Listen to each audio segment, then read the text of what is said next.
Good morning. You're already here. I won't wait another minute. Why would I? I'm here. I mean, I'm obviously sitting here. I don't have anything else that I need to prepare. I'm just here. Good morning. Hello, gamers. Mainly because don't worry, Joestar. Don't worry. This is not the new standard stream time. It's 2 hours later than usual because it is moved by 1 hour anyway because of time change, right? But like it's 2 hours later than it will be tomorrow because today is a holiday and I wanted to eat lunch with my mom. That's the only reason. Töre, is it you? Benjamin Blümchen? Ain't no way in hell. Hi, Privyet Crow, Privyet Kakdila. Hi, everybody. Welcome, gamers. Hi, Warren. Warren was first. Warren is asleep now, hopefully, because he's in Australia and it's very late because it starts at midnight. Anyway, greetings to you. If you check out the VOD in order to see if I saw your messages, yes, I did see all of them. They're still there. Hi, Angel. Hello. I hope you're doing well as well. I know you're also in a time zone where I don't know if you can watch this right now, but hello if you do see this. Hi Antir, hi Cloud, my bestie, hello. Sup to you. Hi Siska, hi everyone, hi Aaron, hi Seppo, hi Caliban, hello. Today back to English. Seems weird. Doesn't seem weird to me. Does not seem weird to me. Also Tenji is here. Oh my god, it's the boy. Hello the boy. The steppies are here. Can I touch you? There you are. There he is. I found him. No, it feels so natural. Like, I don't have to think about it. If I speak English, I don't have to think about it. If I speak German, I have to remind myself to think about it a little bit. Oh boy, oh boy, oh boy. I hope the internet is better again now. Well, not the internet. The internet was fine, but I hope YouTube is better again. Because, God, that was unbearable last Sunday. The days in my head are all messed up because it feels like Sunday today. But it's not. It's Tuesday. Tuesday Newsday, everybody. Doesn't feel like it at all because the whole rhythm of yesterday was 100% Saturday and the rhythm of today is 100% Sunday. So it feels 100% like Sunday. So like the rest of the week is gonna be very fucked in my brain. Yeah, the internet, YouTube, not the internet. Again, it was YouTube. YouTube streams specifically horrible on Sunday. Absolutely abhorrent. At least in Europe. I guess it was a bit better in other countries, although I saw some other people also struggling, so I don't know, maybe what's going around, but it seems, it seems fine again. I can see my preview like it usually is. Everything looks normal, so that's cool. Monday kind of disappeared from my memory. I know, right? Like, this week is gonna be, confusing. It's Halloween today, too. Happy Halloween. I'm not doing anything for Halloween. Like, legitimately, I usually don't really do much for Halloween. Went to a party last year and the year before that, but, like, this year, no. I don't know. This year, it just doesn't feel like there should be anything for Halloween. I don't know. I'm gonna ask you, do you do anything for Halloween this year? I'm not in the mood. Not like even in a bad way. I don't even feel like particularly that much worse than usually. That sounds bad. I don't mean it in like a bad way. I'm just saying, it's like, yeah, it's the usual, I guess. But like, I just don't feel like doing anything Halloween related. Were you on for long? No, not at all. Hi, Will. I just started 4 minutes ago. 4 minutes ago. Because today is a holiday here in ye olden Germany, so I wanted to eat lunch with my mom before starting stream. And if I wanted to do that, while with a normal stream start, I would have had to eat lunch with my mom at like 10. Because I stream at lunchtime, usually. Exactly. It's Reformationstag. What's this Halloween you're talking about? Oh, right. Sorry.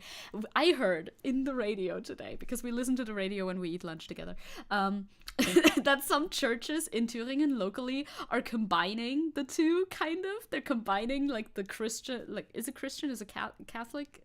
That's the same? I don't know religion. I don't know. The holiday, Reformationstag, the, like, church holiday, with Halloween, which is insane. Shouldn't they be, like, opposing each other? I thought the church didn't like Halloween. I don't know. But they're, like, combining it, so you can go to, like, mass in costume, and they will do a little costume contest. I find that silly, but like not in a bad way. Yeah, I know radio, but like MDR Thüringen, I think is what we listen. Do we listen to MDR Thüringen? They play good music at least. Their coverage about news so, but Is it MDR Thüringen that we listen to? I don't even know. Catholics aren't reformed. I'm sorry, it confuses me. That's cute though, right? You can go to mass as a vampire and then you can walk into the church and pretend to be on fire. For instance, I think they would all find that very cute. You could go to church, to mass, dressed as the devil from the Bible. You could do that. if you felt so inclined, technically. I wonder what type of costumes people bring out. Also, I don't have any candy, so if anybody rings the doorbell, I'm gonna give them, like, I don't know, a household item. I don't know, because last year nobody rang the doorbell. Because, you know, we live in an apartment complex. We are not like a house. We're not in a village. We're not a house in a village. So the chances that somebody rings the doorbell, rather slim. Since last year, it didn't happen.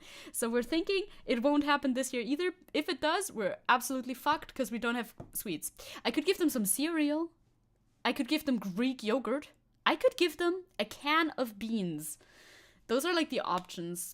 Which one would you want to receive if you're a child going to a house and they don't have candy? Can of beans? A can of chickpeas? I have both beans and chickpeas. Are you ready with sweets every year and there have never been any kids? You're believing. You believe that one day there will be kids moving in, I guess, and they will be trying to ring the doorbells. Well, I mean, if I lived in an apartment complex, I would also feel very awkward as a kid to, like, go ring the doorbells and try and ask for candy. I mean, aside from the fact that when I was the correct age to do that at, that wasn't, like, a very well-established tradition in Germany to begin with, you know. Yeah, Caliban also didn't even think about that. We have kids in the building. Hope they don't ring. Yeah, we have like one child. I think that one child rang once, but not last year. So I'm assuming they're not gonna ring this year either. Fingers crossed, you know. There's just one child. If the one child decides to do some bullshit, then we're fucked. Big Zecke fan. Me too, me too, me too. Not gonna have anything to give out though. Crow doesn't even have a doorbell. So no danger of that. Good job. Let's go. That's one way to do it. We cannot, I think, unless I'm telling you misinformation, but I'm pretty sure we cannot even turn off the doorbell. It's just on. So, like, if somebody comes to ring, we will hear it. You did that during, like, Fasching, like, Karneval thing. We went through every apartment on the whole street. Damn. Did you get a lot? People do that? Oh, good for you, though. Good for you. Good for you. Good for Cloud also, in the sense that then there's more sweets to keep. That is true. You gotta buy stuff that you also want to eat yourself. But the thing is, like, I'm not really... I like bad food, right? Everybody does. Most people do like bad food. But I don't really like sweets that much. Like, especially stuff that's, like, in small packages that you can give out to kids. Not great. So something that I would get would be like Kinder Bueno. That's a good thing to get because Kinder Bueno is very nice. And also it's single packages. Because you can't give them like a bag of chips. Imagine you come to like a house and they give you a bag of chips. That would be insane. I don't know. That's just wrong. You don't do that. But that's like my favorite. That's like the best bad food to give. Or you come to a house, you get a Monster Energy can. I mean, I would enjoy that. And it's vaguely Halloween themed, but I'm not giving those out. It's like, no chocolate? Well, not a lot. I have to be in the mood for chocolate. I'm usually not big on chocolate now. Knoppers are good too, true. Knoppers are nice. I never buy them, but when they're there, I like them. It's like a no. It's like a yes. I'll give them a whole can of Monster. Here, there you go.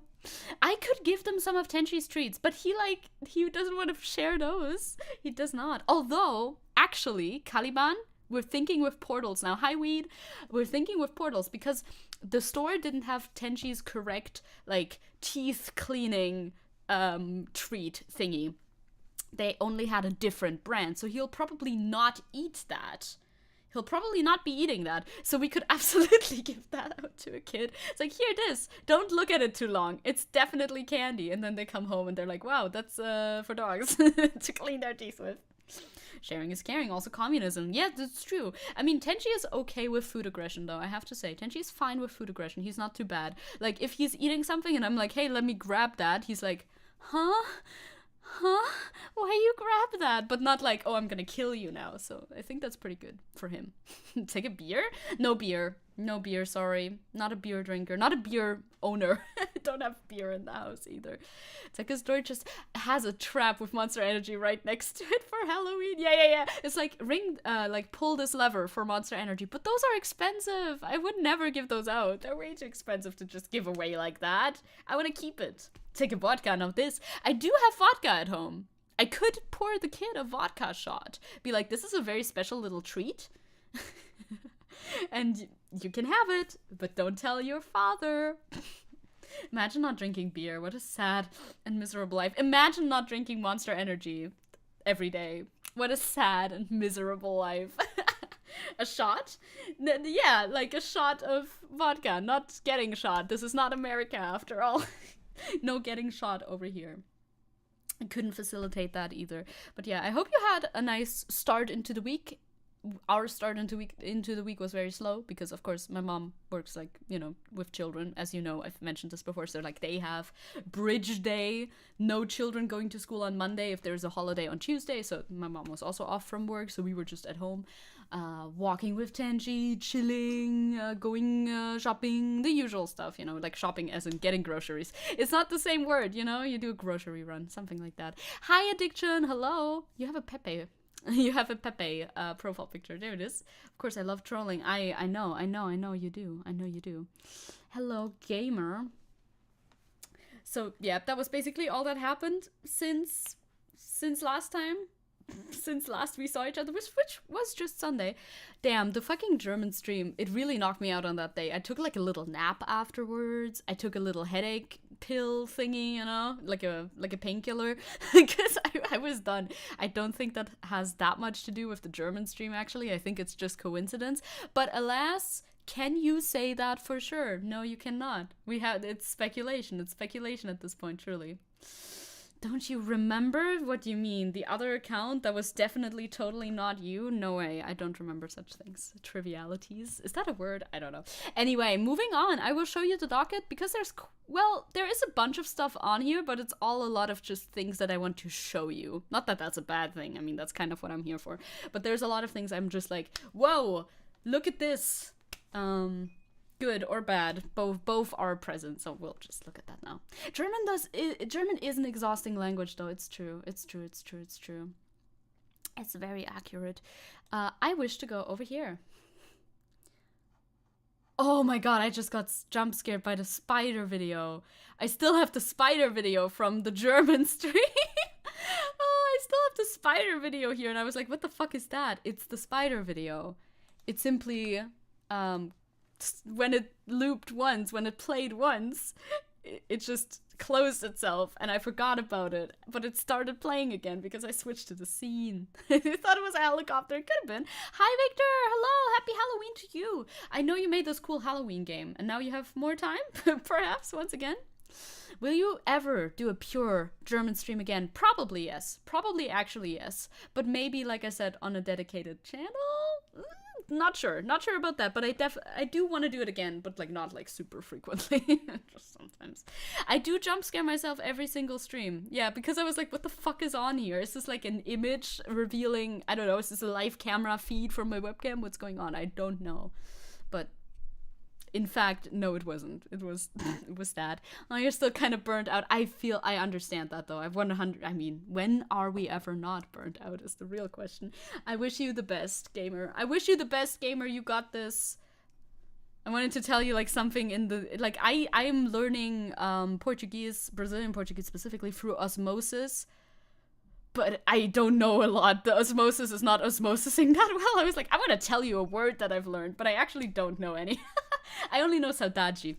I've saudagied you, or I felt saudade while you were gone. But that's a little bit too intense. Like, that seems parasocial again, but I only know that word. That's the only vocab word I know, so, like, I only have that. Anyway. But I shall be back 100% soon. You got this. I believe in you. I believe in you. Osmosis is the best type of learning, though. It really is. It's nice. It's definitely, like, I think it's necessary to, like, combine. That was a fair try. Thank you. Thank you. It's the only word I remember specifically. And miedo, which is fear. So there we are. You're in Japan again? Holy shit, you're just chilling in Japan all the time. I hope you enjoy. Be careful if you go, like, to Halloween stuff. It gets very busy around Halloween time, but I guess that's already over, right? Because it's 8 hours ahead.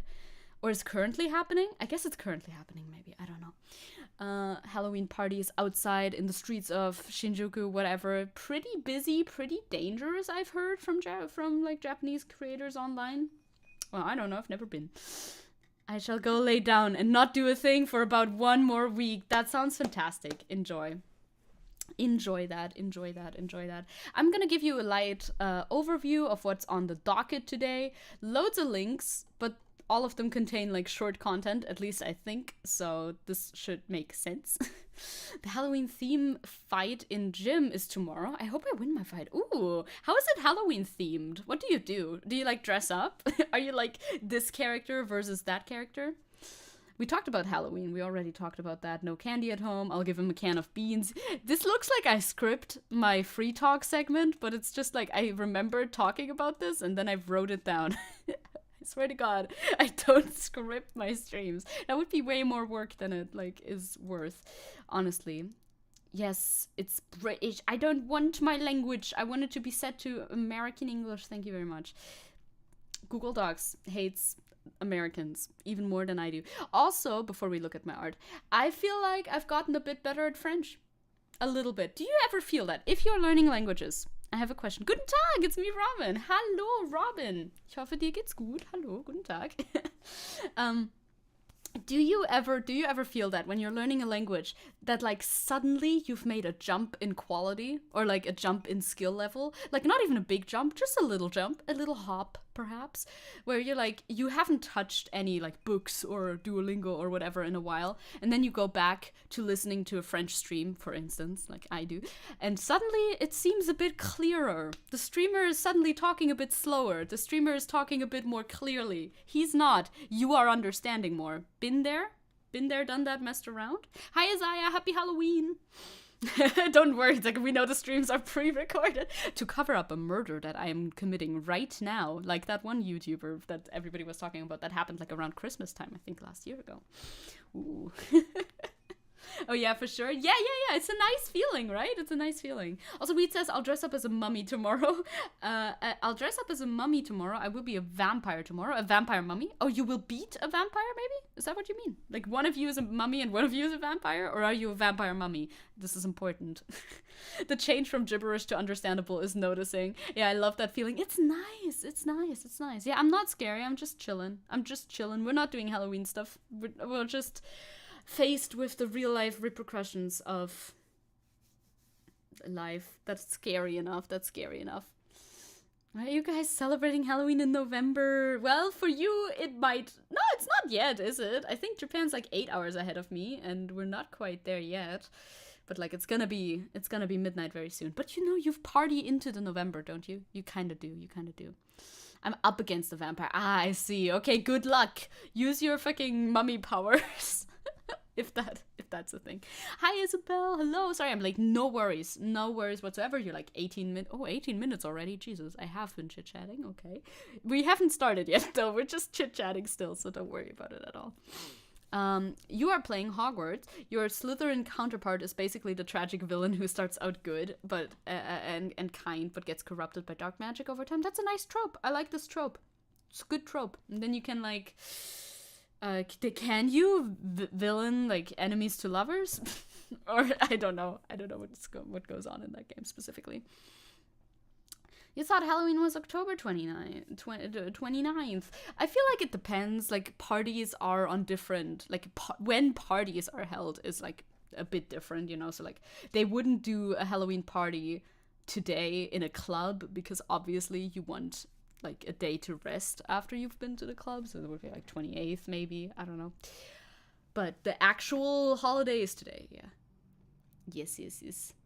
Have I been to Japan? Never. I've not been outside my own country very much at all, actually. I've been to Portugal once via a class trip. I've been to Austria, which, you know, I mean, good. It does count. It is a different country, but it sure doesn't feel like it because everybody speaks German.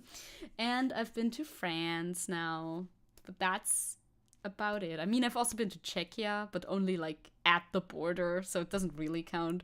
We just kind of walked into Czechia. It happens sometimes. For Crow, the whole October feels like Halloween, as it should. You can definitely drag the festive spirit into the earlier weeks of October. For me, it just wasn't very festive this year. I don't know, just vibes. Maybe one day I'll go to Japan, but I'm not like that big into traveling. I like to travel if I have like friends somewhere that I can visit, but I don't have any local friends in Japan, so I'm like not super duper compelled to go there. If I did have friends there, then I would be more compelled to go there. And I'm sure it's like nice to just visit and walk around for sure. But it's like, yeah, it's okay.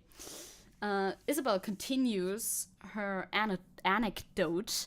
Basically, my character is a kind-hearted Slytherin who acts like a Hufflepuff. She's loving and respectful, but after a taste for knowledge and power, wants to understand the forbidden. That makes sense. That makes a lot of sense. Should I paint while watching the stream? Absolutely, yes. Always. Definitely paint while watching the stream. What are you painting? Or do you mean like painting a wall? Is it like a painting, or is it like painting a wall painting? Important distinction, I think. Yeah, so French update, we did. We gotta get into this soon. Okay, wait, I'll give you an overview first, and then I'll show you my art, and then we can get, like, into it.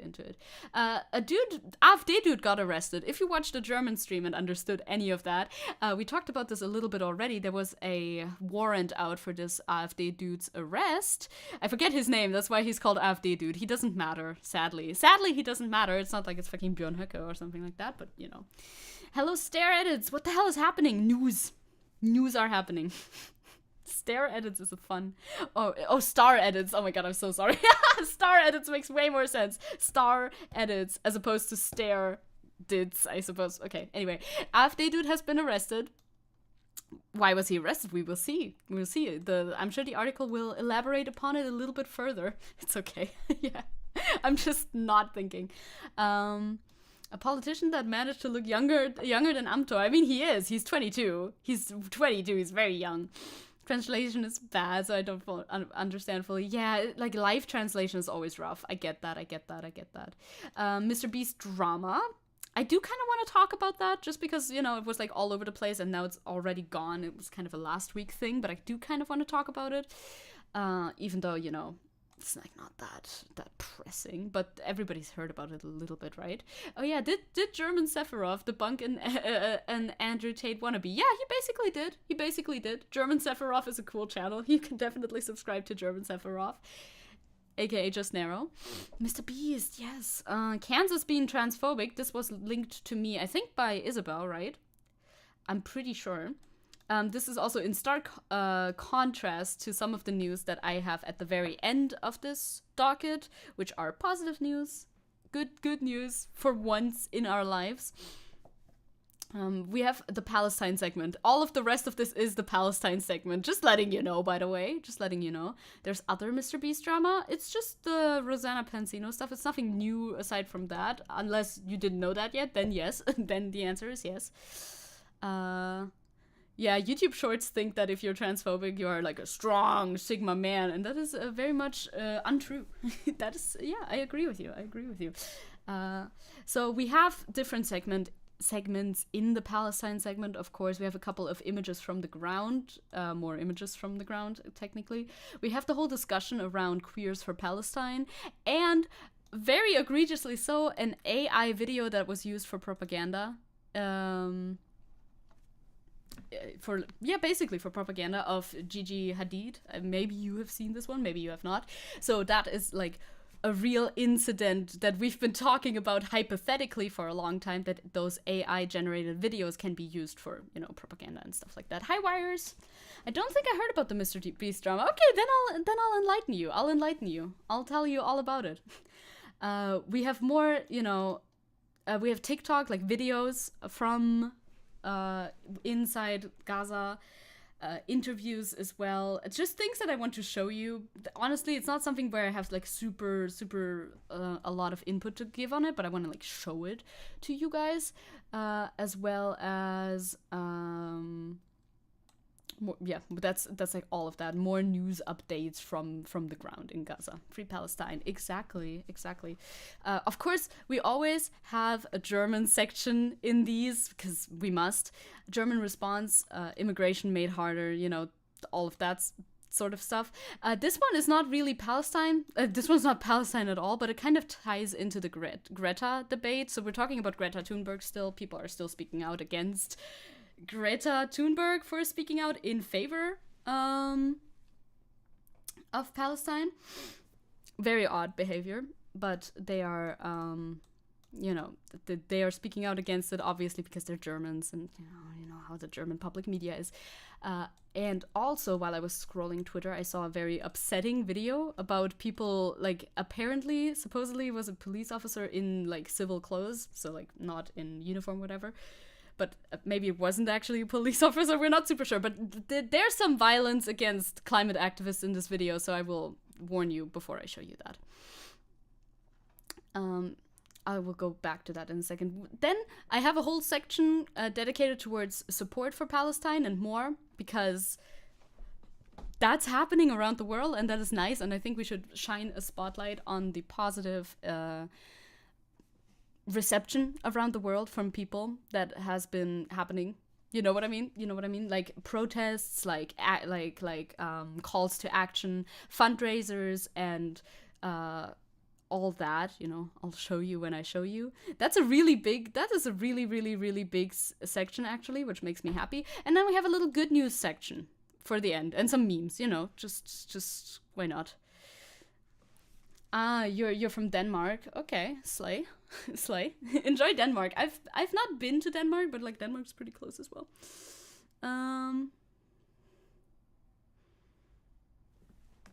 Yes. I wanted to read Isabel's comments, actually. I'm, like, looking at the comments right now. Yeah, because Isabel continued about the character thing.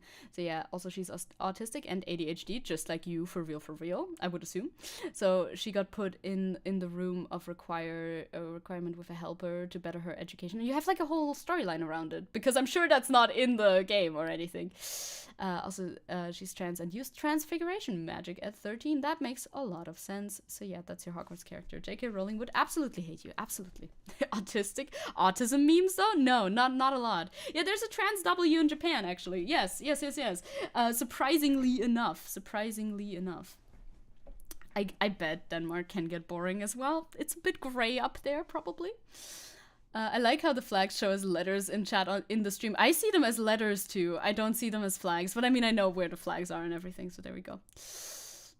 Yeah, in Denmark there's a bit of conflict around that, isn't there? But hey, would you like to look at my art? There's blood on it. There's blood on my art. This one was so tough to do. This was so tricky to do. I was confused the entire time while I was making this one because of the weird, like, lighting effects and everything. Halloween outfits in Japan, what's my opinion? They're very well done, usually. They're very well done. Like, the Japanese costumes, very nice. Yeah, I really like how it turned out, though. I'm hyped about how it turned out. Of course, it's QSMP fan art, because, of course, it's always QSMP fan art. But, it was tough. I had a reference, but it was tough to do. You saw it on Twitter. Fun fact about you, you're autistic. Me, probably, too. I'm not diagnosed, but probably. Let's go, Salmon fan art. Yes, Wires, let's go. Thank you, Cloud. Thank you, gamers. You haven't seen this one yet, see? Cool drawing, there you go. Yeah, there's blood mixed in. There's some blood mixed in. He could be Jesus. crucified like my savior. No, he's just, he's eating workers in the woods. Don't worry about it. He's cool. He's cool. Yeah, that was my newest artwork. Also, by the way, I want to tell you about this because why not, right? This is me.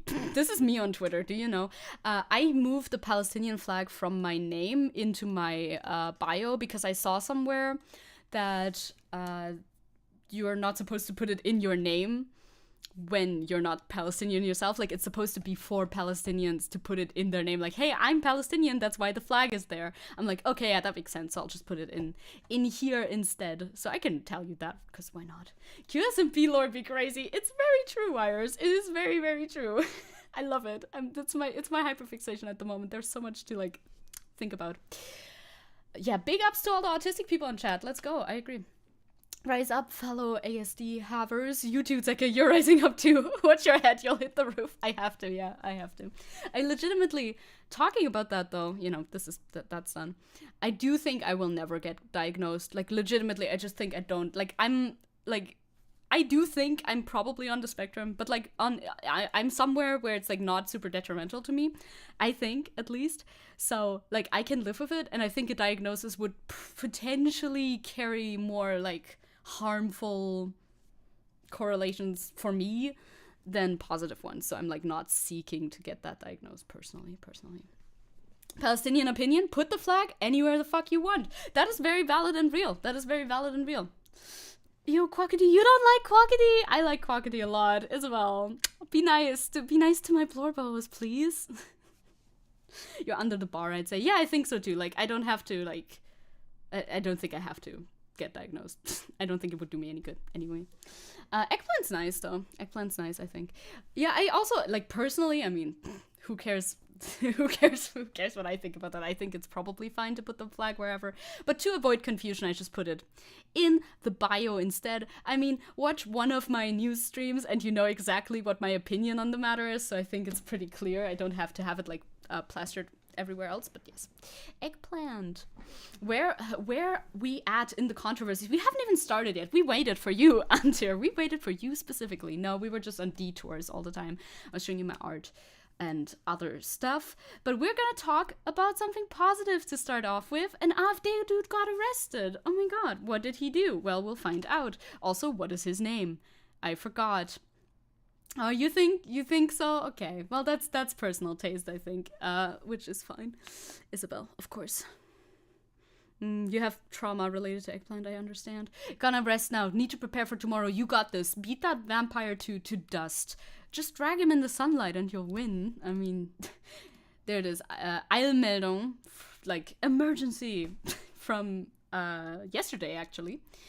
Daniel Halemba has been arrested. That's his name. Mr. Halemba. Mr. Halemba is this dude. Is a 22-year-old AfD politician who has been arrested recently.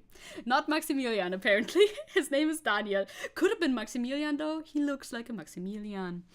The AfD politician Daniel Halemba was recently elected to the Bavarian state parliament. Now he has been arrested. Rough time. Rough times for him. The newly elected member of the Bavarian state parliament is accused of incitement and using Nazi symbols. Wow, we are so surprised. He had been wanted on an arrest warrant since Thursday. Yeah, I had already speculated that he probably like left the country to chill down in Mallorca with you know his fellow AfD people. But no, they did not. They did, in fact, not. I hate asparagus. It smells like shit on the way in, smells like shit on the way out. I'm, like, mixed on asparagus, personally. Sometimes it's good, but most of the time I don't like it that much. Much like this guy. I think so, too. Halembe is what the Japanese people call harambe. Please don't kill me. Crow. Get your shit together. Imagine being elected to parliament with 22, though. Yeah, that's crazy. Well, too bad he got arrested and can no longer do that anymore. The AfD politician Daniel Halemba, who was wanted on an arrest warrant, has been arrested. A spokesman for the Würzburg public prosecutor's office told ZDF heute on Monday.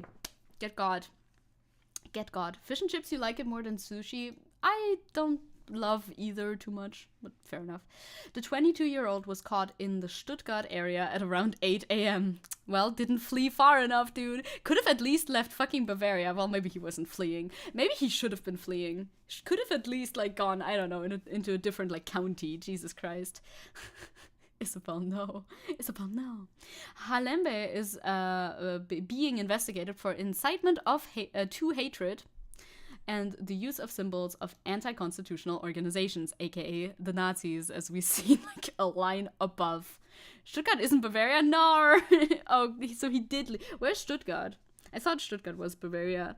Yeah, we need to do GeoGuessr again. Maybe that'll be the Sunday stream. This could be the Sunday stream. So I can get better at German geography, because I am indeed not great at it. It's very true. The initial suspicion was confirmed after the evaluation of evidence. Halemba is scheduled to be brought before a judge in Würzburg on Monday or Tuesday at the latest. Damn, on fucking Halloween. That's so funny. I mean, I assume, unless they mean like the next week or something. Stuttgart. Not Stuttgart. Where the fuck is... Okay, fine. I'm not gonna Google this on stream because I think that's a bad idea. Because they will show me how to get there from my place. But where is that? Baden-Württemberg. So he did try to run away. That feeling, the fuck are you doing being an AfD politician at 22? Aren't you supposed to be young and rebellious and not take on the vibes of your German great-grandfather? Well, the thing is, some of them think that they are being young and rebellious by voting for or participating with the AfD. That's where Stuttgart is. Okay, Stuttgart has like It's like south as well. It's southern as well. The whole south is Bavaria in my head, so it makes sense. Stream died, it did. Welcome back, Will. Make Stuttgart Bavaria again. that can be my campaign, I think. After looking at the Nazi signs, he has the suspicions were confirmed. Basically, yes. Who could order pretrial detention? Well, we'll see. I mean, did it happen? I guess not yet. It might happen today, later today, because I haven't seen any updates on it yet. If you have updates, hand them over. AfD member Halemba cannot be reached after the arrest warrant was issued. Yeah, I would assume. Halemba was re-elected to the state parliament in the Bavarian state elections on October 8th. On Friday, the AfD parliamentary group itself announced that there was an arrest warrant for one of its MPs. He already is out? Oh, fuck, man. Oh, fuck. Maybe... Nah, that sucks. Bummer. But they're still gonna do shit, right? Imagine if Germany had their own Nick Fuentes and Groypers. They do. They're just not as... I'm not as aware of them. I'm sure some people are very aware of them. But they definitely do. Wait, actually, I want to show you a video that I took. I forgot about this, but I need to show you this. But 1 second. Let's do this first. Because it's in relation to this. The public prosecutor then confirmed that it was Halemba. Halemba, who lives in Würzburg, could not be found at the weekend. Nope, he ran away to Baden-Württemberg. Halemba could not be reached for comment since the arrest warrant was issued. Of course, the lawyer Dubravko Mandik, two very different ways to pronounce these names, who represents Halemba, according to the Würzburg Public Prosecutor's Office, rejected the allegations in the statement on Saturday evening. Well, too bad.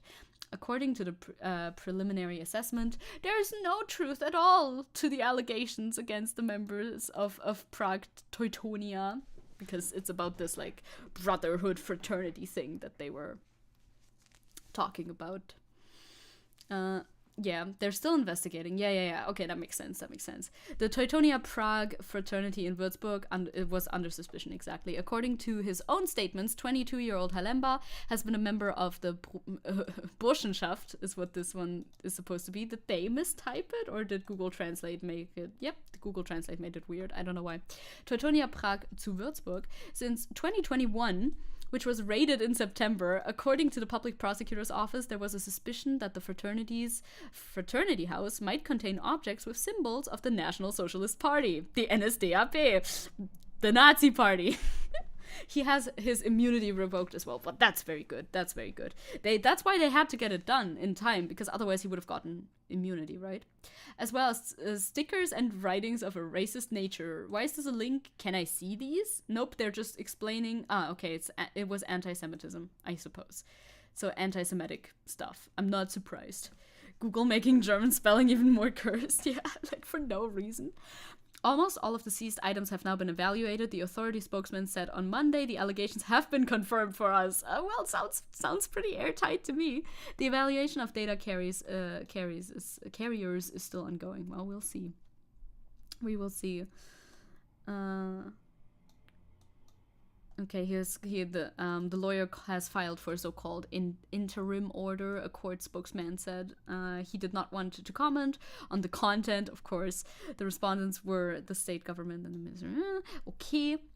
It is still unclear when a decision will be made on the application. The Constitutional Court can issue an interim order if this is urgently necessary to avert serious disadvantages, to prevent imminent violence, or for another important reason. I don't see why that would be the case, but all right.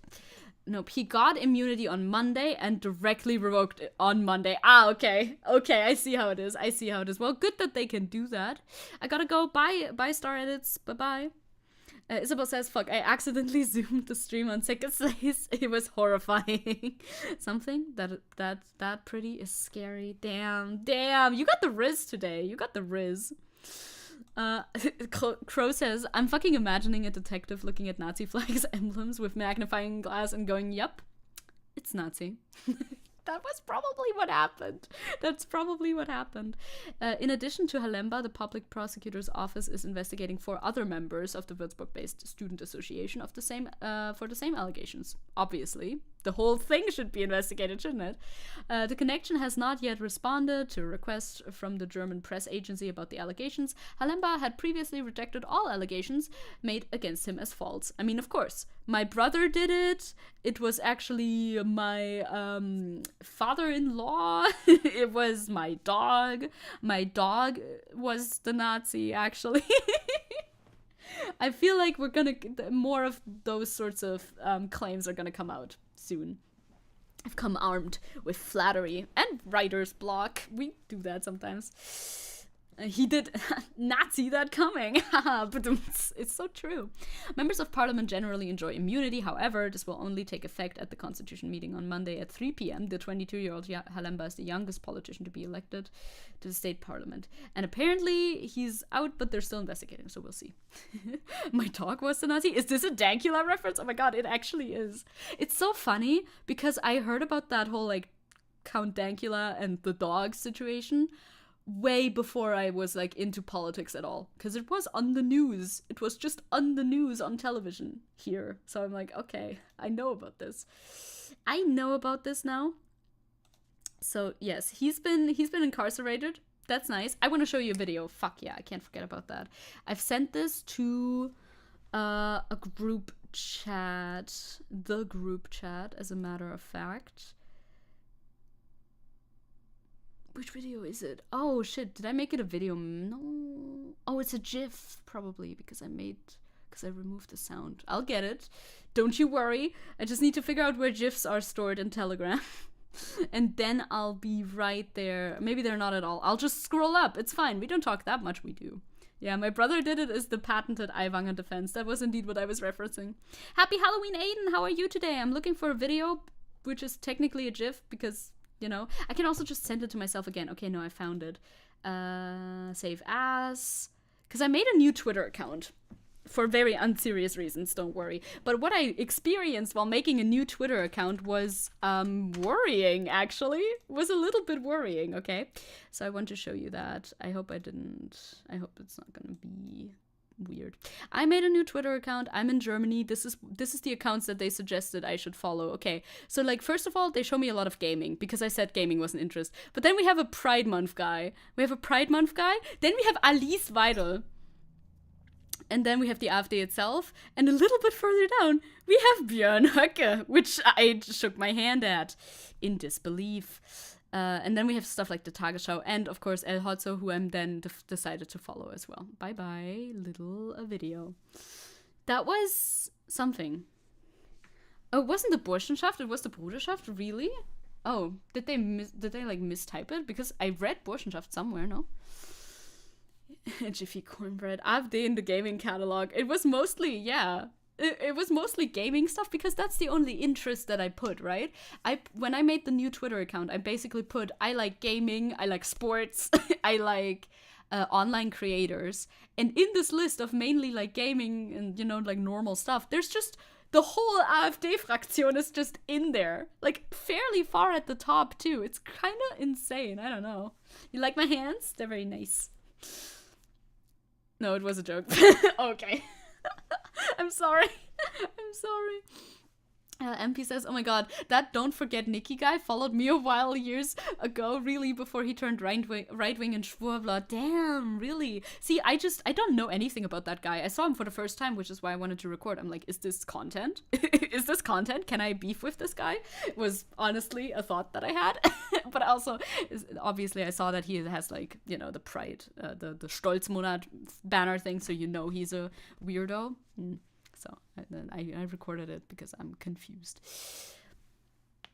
Clearly that says something about gamers or about Germany, I think. Because they definitely know where you're at, right? They know, oh, you made this account from Germany. So, you know, I'm not getting, I don't know, American politicians recommended to me to follow on Twitter. But I found that very weird. They are very much platforming right-wingers. Although, I have to say, they also put El Hotzo in there, which is the guy that I did end up following, because that's a left-wing memer. That's a left-wing shit poster. That's German fucking Juniper. You know, basically. Can't wait for German Gamergate.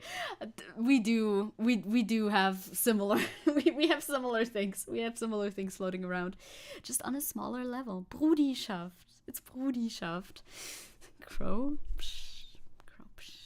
I'm referring to one message specifically. You know what. Anyway, that's something that I wanted to show you. In similar news, but not really similar. I should also delete this video this time so I don't get jump scared by it next time. Nope, that's the Mr. Beast thing. It just looked similar. Is the Bild Zeitschrift actually based now? Are they actually based? Or is it actually just because they fuck more with the new party formed by Sarah Wagenknecht? Is that why they're now going against Björn Höcke? I don't know. Can Germany stop copying us? Did they not learn from the gas bill? They did not. They did not learn. They will never learn. Sadly enough, they will never learn. And everybody loves to copy the United States, so you know. It is what it is. It's soft power is what it is. One of the first big pictures for the new Bild campaign is apparently this. Okay, how the fuck do I translate this in a way that doesn't sound stupid? Wir bringen es auf den Punkt. Bild bleibt Bild. Is the thing, right? This is the idea. I just read that out loud. We summarize it. Period, you know, like they said, that would be part of this little slogan. We are straight to the point. There it is. Fuck, there is a translation. We are straight to the point is what they're saying basically, and of course the point, the period, is placed where, you know, a little mustache would be. Bild just farming outrage, probably. They did this before the drama YouTubers. Yeah, wouldn't use it as a toilet paper. No, definitely. Like, I already put it in the docket as well. Is the Bild cool now? No, of course not. Bild just prints whatever the fuck Bild wants to print. But usually they're very much, like, in line with AfD talking points. So them actually firing against the AfD in any meaningful capacity is kind of weird. It's weird. It feels weird. Funny, a bit. This is also what this person on Blue Sky posts. Usually this like publication shares like 90% of all AfD beliefs and like talking points, whatever. I don't know what this word means in German. Bigot? Bigot. Churchy. Yeah, but like, is it though? Does that mean something else in German? Because like bigoted? I don't know if I would call this like I bigoted, but you know what I mean. So they're making fun of this AfD leader, the Thüringen AfD leader specifically, who has on many occasions said things that make him very much look like a full-on Nazi. Weird, odd. Could it be that he is one? That would be crazy to say. That would be a crazy thing to say. So they are basically claiming the exact same thing, which is only surprising because they're usually very reactionary. So, you know, as you can also see from the comments where somebody writes, who's to say if they mean it in a negative way? Maybe they're like cheering this on, which is definitely possible. Definitely possible. Who's this funny mustache man? That's Björn Höcke, our guy. our guy, the Thüringen representative of our far-right AfD party. He can, I think, he's also on the radar of the Verfassungsschutz. Nazi infighting? Not quite. Bigot means scheinheilig in German, says the internet. Aha! Didn't know that yet. Oh my god. That's so many sirens. There you go, little sirens. There you go, little sirens. So, like, okay. That's good. That's good to know. Thank you. So we'll see what happens with that. Absolutely nothing will happen with that. They just wanted to print something on the front page that makes a lot of people buy it. That's basically all. Oh my god, the sun is coming out. No way. No way. No way. Isabel says, the most embarrassing thing about myself is I know how to do a Nazi salute perfectly. Simply because I used to be one. Jesus Christ. Oh, what a thing to admit. What a thing to admit. I understand though, you know, like you grow. You grow, you learn. You grow, you learn. I'm glad you're past that cringy phase of your life. I mean, it's not that hard though, is it? I mean, I guess maybe I don't know the perfect angle. I've never tried before, but I cannot imagine it being that challenging. Let us move on swiftly before we get into bigger topics. Congratulations on your successful redemption arc. I'm glad. You stopped growing too old. You're never too old. You can do it. Even if you're elderly, you can still grow. It's true. I believe. Have you heard of Mr. Beast? Do you know who that guy is? What? You have? That's crazy. Well, Mr. Beast was involved in some drama recently. I kind of want to talk about it just because I saw it everywhere and therefore had an opinion on it. And every time I have an opinion, I need everyone else to know my opinion. That's very important. This probably won't take that much time, but I will still tell you about it real quickly. Type says, by the way, oh, we just finished our nationwide local elections for our village. 'Twas nice. Okay, good results, I hope. You can draw the swastika. I mean, like, it's not that hard to draw. Although, actually, a lot of people mess it up. Like, outside, you often see, like, a messed up little tiny one next to, like, an actual swastika that somebody graffitied on somewhere, which, you know, you then go to draw over, obviously. But it's always... It evokes a little bit of a chuckle, at least, that you can see the messed up smaller one next to the bigger, accurate-looking one. Because even Nazis don't know how to draw their fucking symbols correctly. You feel like Snape after he betrayed Voldemort. Not the analogy. Is that the guy from epic rap battles of history? Yes, that's absolutely him. Mr. Beast was that Disney guy who killed the toxic masculinity guy and married Belle. Yeah, definitely. That's Mr. the Beast. Yeah. So, there was drama involving Mr. Beast and another creator called Rosanna Pansino. I know her from her cakes when she used to make cakes on YouTube. I don't know what she does right now much. Not that much YouTube anymore, I think. Jimathan Beast, exactly. But she deleted all her posts. So I have a Know Your Meme link. What the fuck has my life come to that I bring you a Know Your Meme link? I'm sorry. She's deleted everything. So all of my Twitter bookmarks are gone. But Know Your Meme archived most of it. And I will, like, guide you through that real quick. So Rosanna Pansino participated in this video. Which was uploaded in 2021, by the way, long time ago, but December 2021, so like end of 2021, so like 2 years ago, I guess. Posted a video, $1 million influencer tournament, also known as Creator Games 3. And in the video, they like played multiple games, one of them being hide and seek in a big warehouse. There was a lot of rules, like involving how long you can stay in one place, etc., etc. And Rosanna Pansino participated in this tournament, talked about this for the first time with Trisha Paytas, how funny, and made a statement about it. This will show me the picture. See, this I can't have on Twitter anymore because she deleted everything. She did stuff with Dodger back in the day. She apparently was quite an ass to Krender, so I stopped caring about her. I don't know who Krender is, but I don't know all the drama. Isabel says, I've never been into trendy YouTube or baking or makeup or any of those spaces. I don't know. I've watched her baking stuff sometimes. I don't know why. I never usually watch baking. Either way, long statement in which she basically... I'm just going to give you an overview. You can pause if you want to read all that. I just want to show you as much as possible of it.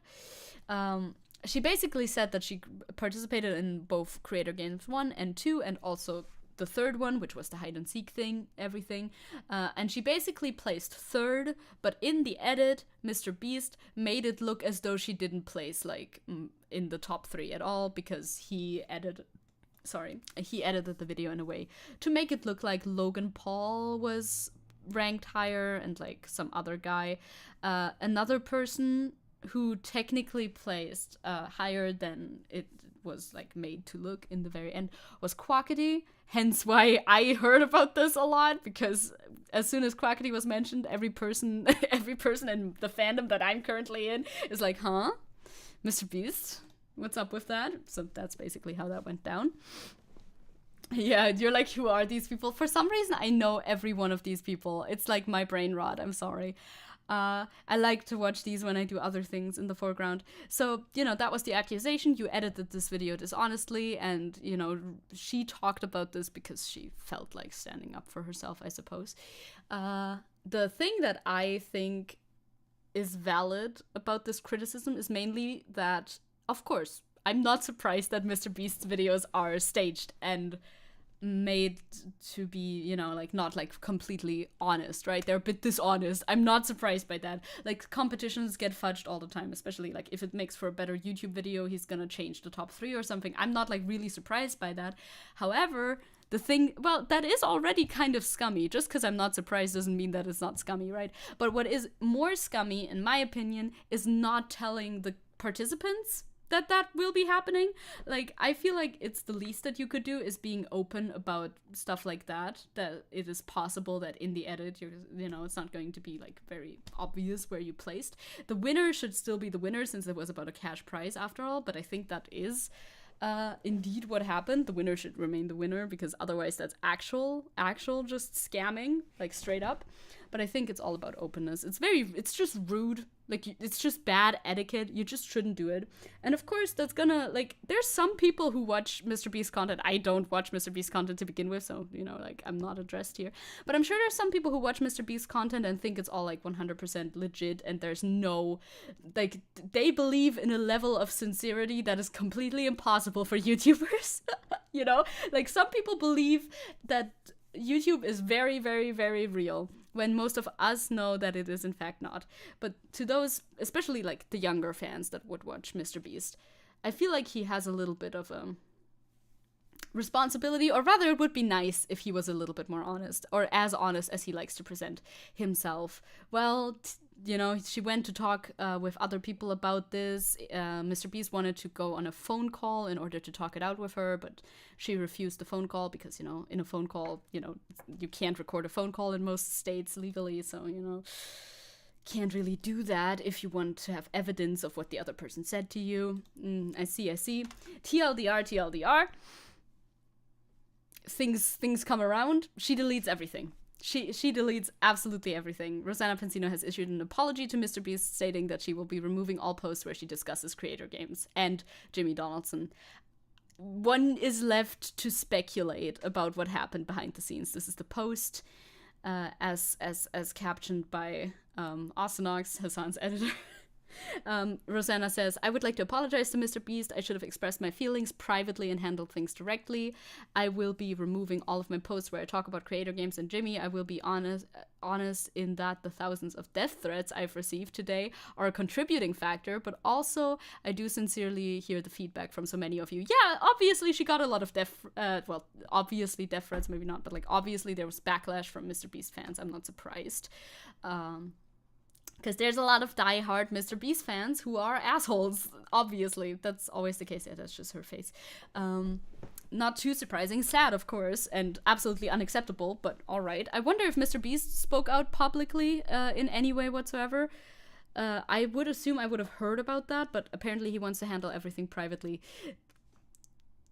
One suspicion floating around is that this may be they threaten to sue me for millions in damages kind of statement, and it sure does kind of seem like that, since I don't really see the reasoning behind going back on all of that, since it was a story that was corroborated? You say it like that? Yes. It was a story that was corroborated by Quackity as well. It's not like she was the only one alleging this. It was definitely not false. It did happen. Now, whether or not it's a big deal is a different question, right? But it is a thing that definitely happened. Perhaps she didn't read the small print. You didn't read the fine print, my friend. You didn't read the fine print. Basically, I mean, most people sign NDAs when they participate in big productions like this. I would assume she probably signed an NDA as well, and then just decided to break the NDA. But maybe she thought that it was enough years had passed that nobody would care about it anymore, but I think the NDA would probably still be binding. It feels a bit weird. I don't understand why you would delete everything if it did happen, and there's basically there's video evidence of it happening unless something, unless a lot of things don't add up, like multiple people's different stories. Like Quackity has talked about this when it happened, basically saying that he technically placed second, as opposed to whatever, like somewhere else that it was made to look like in the final cut of the video, but he doesn't care, so like he didn't really like harp on it a lot. But I think we should be able to talk about this without having to take it all down. I also don't think that this is like the worst thing a person could ever possibly do, it's not like this would be the nail in the coffin for Mr. Beast. This is just something that YouTubers do. But I feel like suppressing it this hard, I'm like a little bit suspicious of. I don't know. That's just, I wanted to give you a quick rundown TLDR of it and tell you exactly that, which is my opinion on the matter. Mr. Beast is too big of a figure not to get them after criticizing them. Yeah, like death threats and threats in general from fans, because fans, if you're that large of a creator, you will have fans that are assholes, even if you don't condone it at all. It depends a little bit. Like some communities that are huge are generally nicer than other communities that are huge, and that is dependent on, the person who that community is formed around. But I think even when you have a really nice person at the center, there will still be some like outliers, but that always happens, you know what I mean? We work to earn the right to work to earn the right. No, you cannot get shot because you have to pay for that, crow. Isabel says, I don't like most influencers. They're all adult high schoolers with an entire Pringles can on their shoulder. A bit of a chip. Maybe a chip or two or three, or perhaps even an entire Pringles can. There is good influencers out there. Well, I don't know if those people would like to call themselves influencers, but there's good people making content out there. Even people with massive platforms, I think there's good ones out there. Just usually not the number one most popular ones, because you do gotta be a little bit cutthroat to get all the way up there sometimes. Statistics just be like that. It's true. Yeah, the only ones that Isabel expects are like humble people like Markiplier, Jacksepticeye, Nerdcubed. Don't know Nerdcubed, but I'm sure, if that's the lineup, then Nerdcube's probably pretty based and cool. Yeah, there's definitely people who are like chill about being famous in a good way, but there's others too. Aw, Aiden, very sweet, very sweet. But I have influenced people to drink Monster Energy, so actually, I think I'm a very bad influence. Wait, it's a chip on the shoulder? I always thought it was a chimp! Why would there be a chimp on your shoulder? What the fuck? No, I know it mainly from the Legally Blonde musical, by the way. Chip on your shoulder makes you smarter and bolder. With the chance I've been given, gonna be driven as hell. Zecke cancel for giving people Monster Energy addictions. I know. Antir! No! You just have to try. You just have to find the right flavor for you. There's a right flavor for everybody, I swear. Everybody likes Monster Energy. They just had the wrong flavors, all. Like, if you drink the basic one, the basic black one with the green logo, that's bad. I don't drink that either. That's gross. But basically, any other flavor, pretty nice. Pretty nice. Same with the black one with the blue logo. Very bad. Anyway. Isabel says, Heltic, I respect you. You're an influence. I have massive respect for. Aw, you're just cute, sweet. No, not the sweet comments. I'll also hold you in high regard as a positive for my right to exist. Aw, stop being nice in chat. That's so sappy. No, thank you very much. How many times have you heard that figure of speech of chip on your shoulder? Chimp on your shoulder? Monster Energy nearly destroyed my life, thanks to Zecke. Positive consumer reviews. If there's a non-sweet monster I consider, there's less sweet monsters, but they're all sweet, I think. But like, there's less sweet. There's so many flavors. I haven't tried all of them, obviously. I mean, not all flavors are in Germany either, so, MP says, I hate energy in general, but I also can't drink coffee because it makes me nauseous. It's probably for the best, honestly. It's probably for the best. Not the Swede comments, the Swedish comments. Do you like my Swedish accents? Very accurate and correct and real. Aw, Crow. More Swedish comments? No way. Very, very, very nice. Thank you. I've only had Monster like 2 times, and it was someone letting me borrow it for like a drink or two, and you don't remember how it tasted. Well, You could try again. You don't have to. Don't drink too much caffeine. Be cool. We have a little article about Kansas passing a law that seems extremely bigoted. So let's get right into that, huh? Don't let it go to your head, though, sis. After all, you're a responsible influencer, right? Hides our interactions on Discord under the rug. What did I ever do? I would never do a thing. I've never done a bad thing in my life, aside from telling people to consume Monster Energy. But I feel like there's worse out there, no? So, this is an article that Isabel has shared that I wanted to look at because it looked very interesting and bad. What is a woman? Great Matt Walsh quote to start out with. We're going for a strong start. Here's how a new Kansas anti-trans law skews the meaning of gender and sex. They're just like, oh, we are just gonna make a law that meddles with science? Like, what's the idea here? I'm not sure. That's Tenchi speaking out against this as well, by the way. Crow says, in before Zecke's version of that video of Vosh's Discord message drops. I don't think I've ever said anything bad on Discord. I'm thinking. I mean, I've said a few things on Discord. I post on Discord sometimes. Weird, definitely. Bad, probably not. I don't know. Topeka.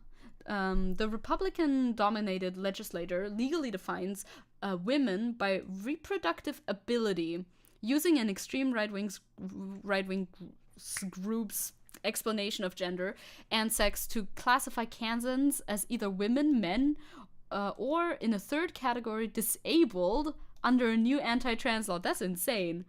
That's insane. That is insane. That is literal insanity. That is literal insanity. So by this law, I've only read the first thing, right? But by this law, if it's legally defined by reproductive ability, does it mean a woman who's infertile is not a woman anymore by this law? Like they're not just getting trans people with this law, which is obviously the goal, but they're also like getting cis people with this law as well. What the fuck? This reads like in the Onion article, but it's Kansas Reflector. So gotta double check. Maybe it is the Onion, but apparently not. Yeah, these people are incapable of change because of old people that still run them for real, though, for real. Yeah, Crow, you're right. It's Itwal instead of horse.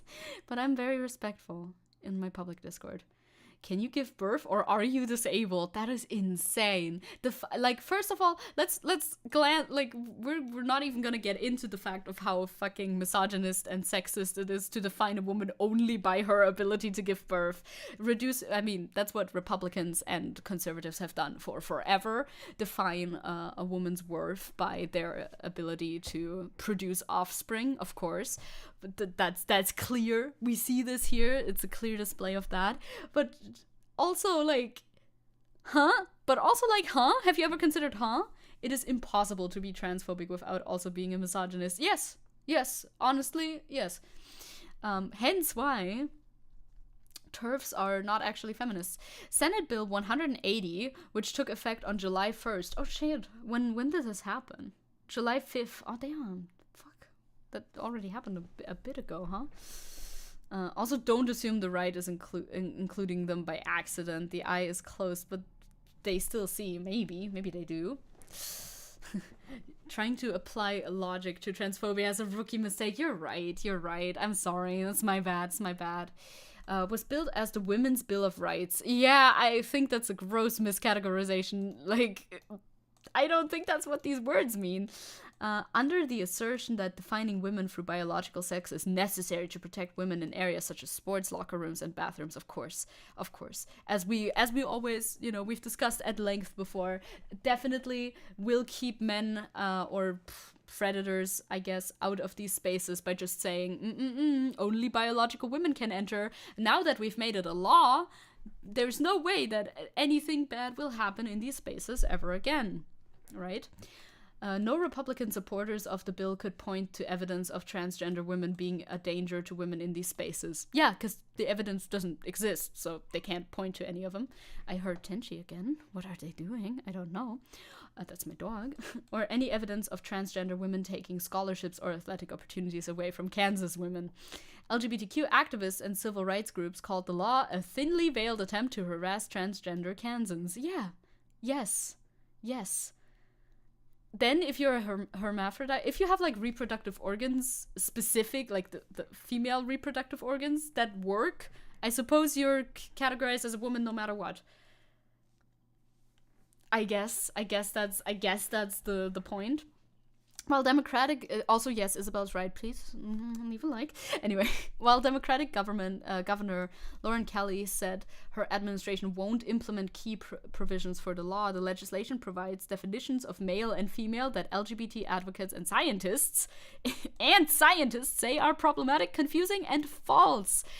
You can't just make a law saying that a piece of scientific evidence isn't real anymore. That's not how laws work. Like, imagine you make a law saying that, oh, our state, by the way, doesn't have gravity anymore. Just letting you know, citizens of Zecke, that's my county in the US. It's very small.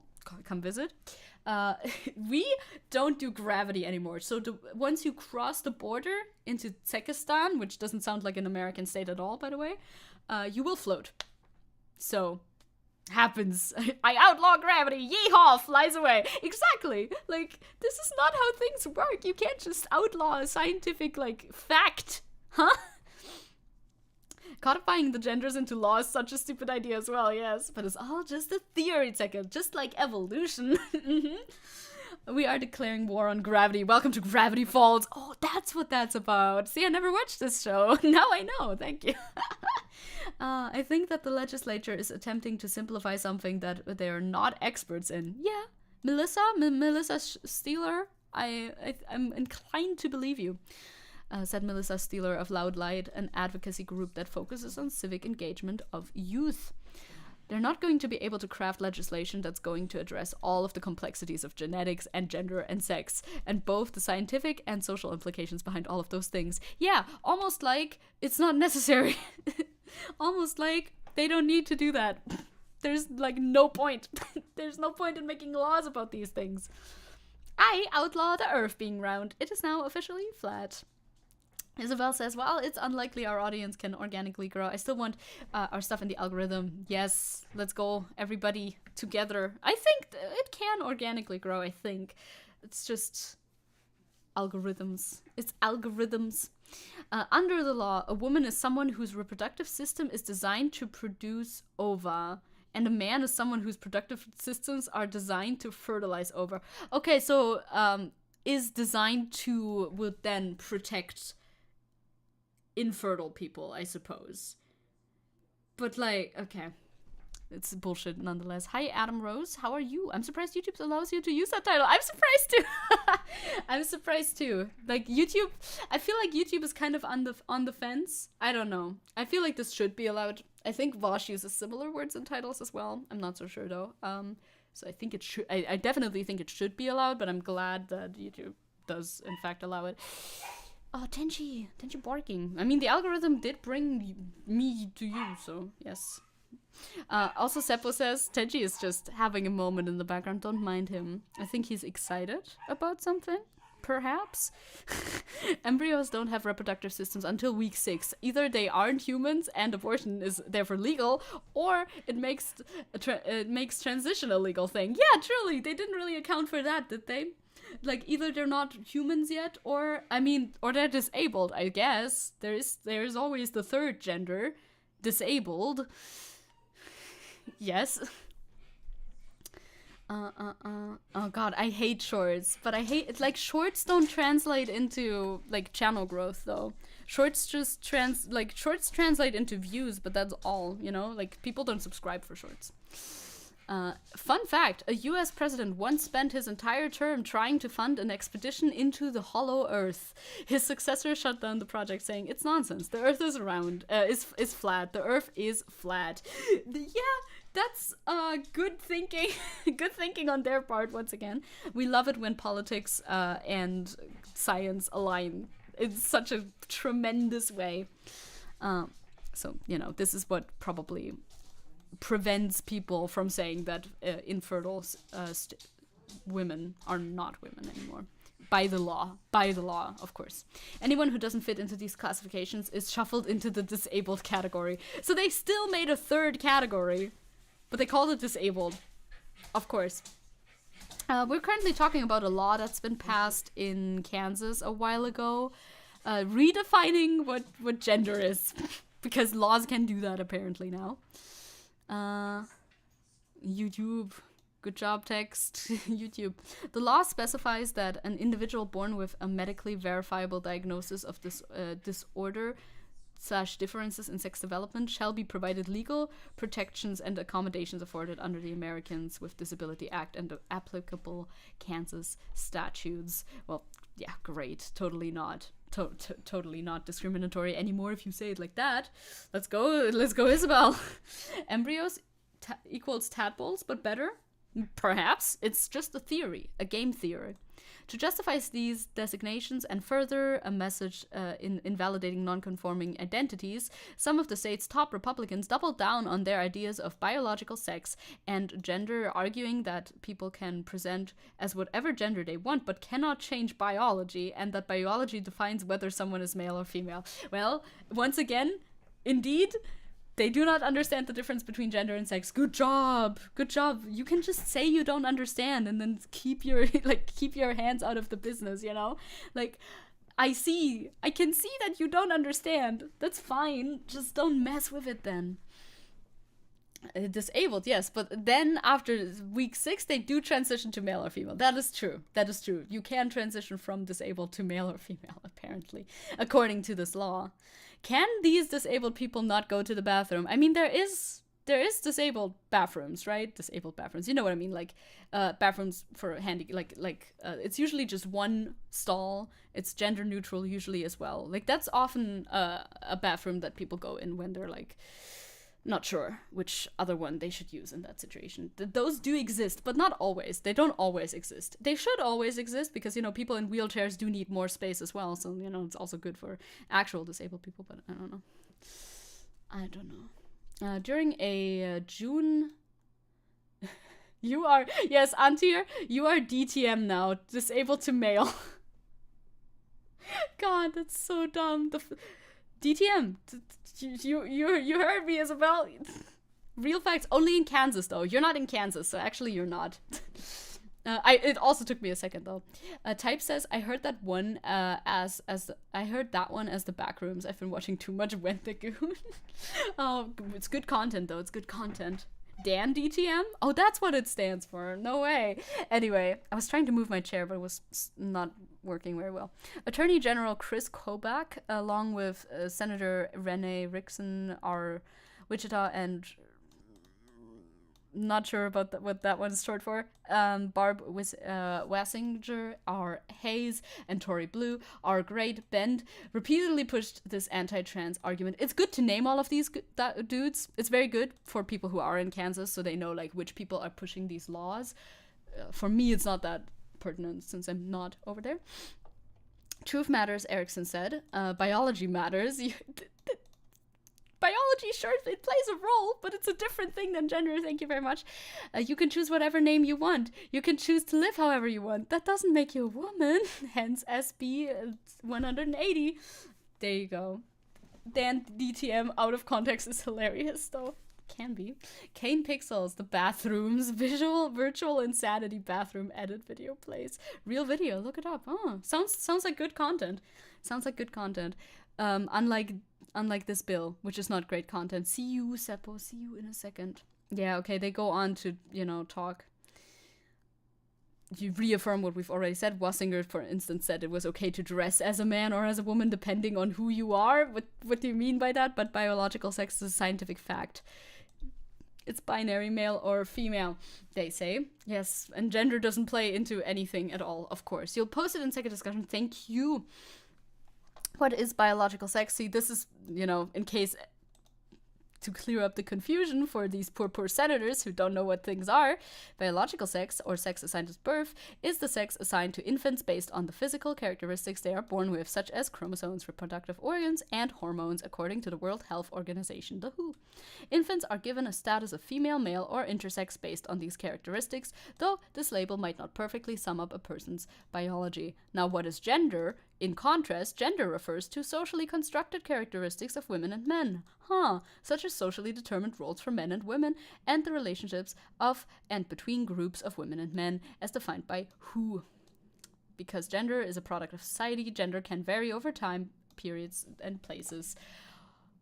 And then, you know, they go on to also talk about gender identity, gender expression, and all of that. The lawmakers somehow involved themselves with this, and no idea why. It doesn't really seem to be very pertinent to the discussion.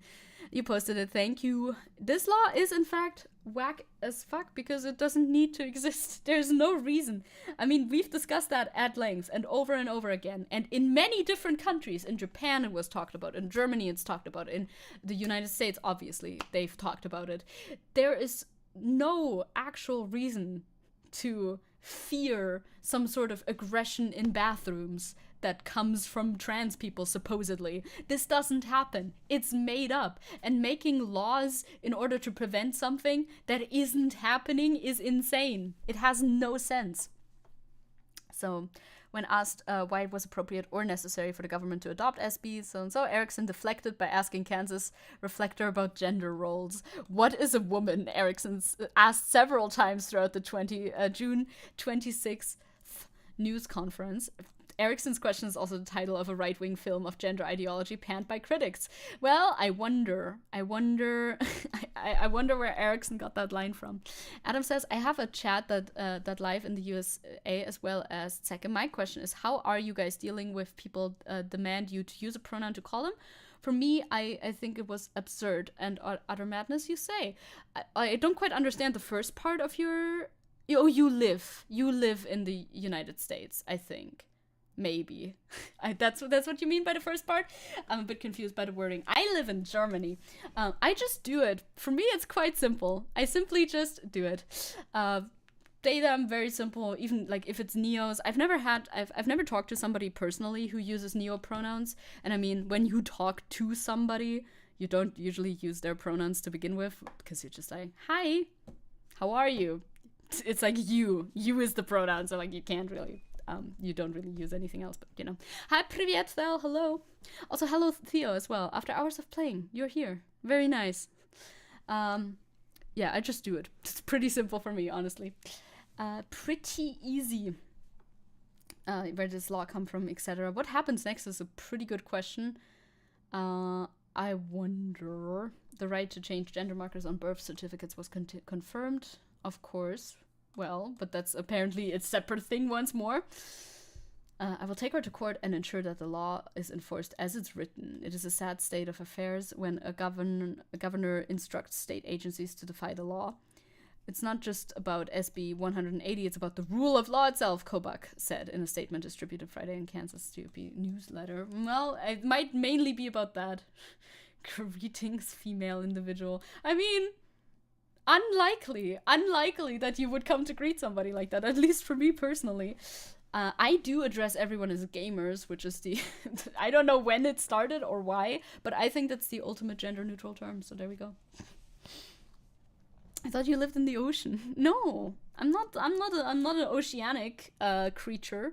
Although the ocean's pretty nice. The ocean's pretty good. Pronouns are pretty easy. I've not struggled with them. Like, if somebody changes their pronouns, if you've known somebody who was, like, going by he, him for a long time, and then they start going by they, them, or any other change, yeah, sometimes you're gonna use the wrong one, and then you're just like, and then you say the new one. Again, shockingly simple. I don't know. Gamers is a very base thing to call people. Gamers is my favorite. Like, I call everybody a gamer. It's just what I do. Yeah, you use folks because you're like, yeah, I wouldn't say folks. That would feel very strange to me, but that's a good thing to say. The two genders, gamers and normies. Everyone knows this. Yeah, everyone knows this, obviously. Since Zecke only speaks English, she needs to she needs to bother with gender way less than us basic Germans. Liebe GamerInnen. Yeah, I know. It's true. It's true. Like, English, superior language. Never speaking German again, actually, gamers. It's over. It's Jover for the German language. I thought you called me a gamer to insult me. I'm disappointed now. I would never. We're all gamers under God. I almost always say people. Yeah, people's good. Like, there's a lot of ways to address people. There it is. Without, like, gendering it. It's very simple, honestly. You can't really use it because the German accent emphasizes the L on folks. Fucks. Fucks is gender neutral too. Hey, you fucks, gender neutral. I propose this. Y'all, I do say, I feel like I don't think I say y'all, but I have typed y'all before. Anyway, moving swiftly on, if we want, we can also ruminate on the topic a little bit longer. Crow says, yeah, not having gendered nouns is based. It's nice. The true gender neutral term just chopped. It's fucks. It is. We say like folks, like oaks. Oh yeah, folks. Yeah, that sounds way more natural than whatever I did. See, that tells you that I don't use this word, because otherwise I would be more natural in saying it, I think. I propose slut as a gender neutral hail. I like it. I like to say, like, I say brother to literally everyone, aside from people who tell me, hey, I don't want that. Like, obviously, if somebody says, like, hey, for me, like, that's dysphoria vibes, I'm like, okay, yeah, I'll cease. But naturally, bro is very, very ingrained. Same with dude. I know exactly one person who manages to say the innen without sounding stupid. Whomst are they? You propose fish. Hey fish. What's up, fish? Fish works. Coming into a new lefty Discord servers with hello fuckers. I don't see the problem. I think this would go over pretty well, actually. Yeah, I also call everyone bro. Like, everyone is bro. Especially in German, actually. In German, everyone is Bruder. I don't know. It just is. My mom, Bruder. My dog, Bruder. My friends, Bruder. That's all I can say. If I listen to Arthur Morgan talk, that's how we do it. I got it. I don't think I'll include folks more into my vocabulary, but if I do, you never know. Sometimes I pick up a new word and then it's just part of my vocabulary for like forever since then on. It happens. Hello, sibling. Sibling is funky because it's like, it sounds stilted in a weird way, and I kind of like that as like a slang term to just make it sound like awkward. Okay. Next segment, gamers, big segment. It's free Palestine segment time. I have accumulated a lot of links for you, and then we have a little good news segment at the very end there too. I have accumulated a lot of links, and I will be showing you a lot of these links now. I just call everyone oi bruv. Are you British, mate? Oi bruv. Howdy, governor too. Hello again. My brain went off on a tangent. I feel that. Where you from? You don't have this kind of problem, you say. I feel like it's, yeah, I guess, I don't know. It's made a bigger deal about often than I feel like it should be. Like I said, for me personally, it's also in fact not a problem. It's very simple. Funky even. Fun to think about even. Howdy folks. Hey fellas. What's good, gentle clowns? Comrades, of course. The best one around. It's an anarchist classmate of mine. He's learned to say it with exactly the correct amount of pause between the words, the word and the innen. Most people make the pause too long. Okay, let's go. Congrats to your anarchist classmate for making it sound natural. Again, I speak mostly English, so I'm like out of the loop so hard with that. Type says, I say hello child to people younger than me quite some time now. Yes, hello child is great. If you know the person is like a year younger, doesn't even have to be a full year, but like a year, you can say hi child. Like a 20-year-old, child. 20-year-old, definitely child. 19-year-old, 100% child. They're all child. They all are at the end of the day. So, moving on though, for real now. But he's the only one. I hope he can share his wisdom with us one day. please. That's a bummer, Adam. So, this is a video that was posted on the 28th. You've probably seen this floating around. This has quite a lot of views in total. If you've been following the conflict at all, or rather the genocide, breaking Israeli IOF forces using internationally prohibited white phosphorus east of Gaza, reported by Jazeera journalist Hamdan Dandu. You can see, I don't think there's, oh yeah, there is a sound. You can see the sky alight with fucking fire. I always remember chemistry class back in school, like in fucking 5th grade or something, when we talked about phosphorus and how it was used during war and how it is now no longer allowed to be used in war because it is inhumane. Caliban says, haven't seen any videos like this in ages since Zidder went to Zid. Fair enough. I still see him. I mean, I'm still there, you know. But haven't they been doing this for ages now? Yeah, that's also the thing. I still don't think I have this included in my lineup, but there was one video basically displaying the same thing, just from the ground. And it got community noted saying, oh, this was actually in 2020 or something like that. Which, oh, shocker. You're telling me this is actually this delegitimizes the claim because Israel has been doing this for so long to the Palestinian people? Wow. I mean, I don't think that the community note was trying to delegitimize any claim, but it's good to know when a video was recorded, of course. Are just traces of phosphorus shells in the sky? I would assume so. I don't know what that looks like personally, but you know, I'll just trust. White phosphorus doesn't stop burning on the human body. It only stops burning when it hits the bone. It burns and burns. You cannot, like, I don't know. It's very, very hard to put out because it's not like a normal flame. It's not like normal fire. It is insane. It is illegal. It's chemical genocide. It's easily reignited as well, even in wounds, and this is disgusting. Children have to walk through this. Yeah, half of Gaza, as we know, are in fact children. White phosphorus isn't just easily reignitable. It ignites on its own and doesn't stop burning at all. Yeah, that's what our chemistry that's what I'm remembering. I remember in 5th grade, our chemistry teacher talked to us about this, and I still remember that. Like, once it's there, I remember thinking it was very scary, because there's no way to put it out, basically. I don't know how the fuck you put it out. You have to, like, remove all oxygen completely, right? Even if it stops burning, it can reignite later if there's oxygen, like, at all. I don't know if flamethrowers are... I don't quite know what is illegal and what is legal in war. The idea that war is illegal at all is kind of baffling, but, you know, alas, it is.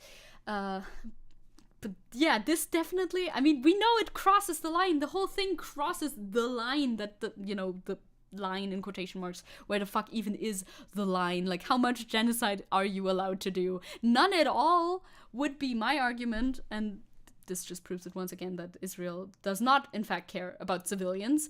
Otherwise, they wouldn't be fucking distributing white phosphorus in the sky. Surprising.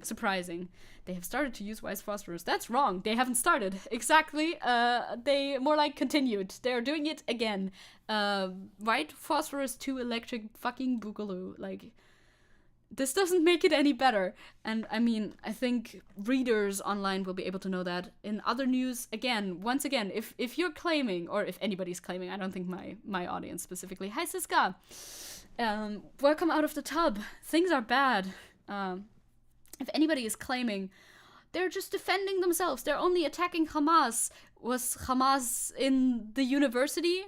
The ruins of what was the this was a little while ago as well. Well, October 16th. It was still this month. The ruins of what was the Islamic University of Gaza leveled to the ground by aerial Israeli bombardment.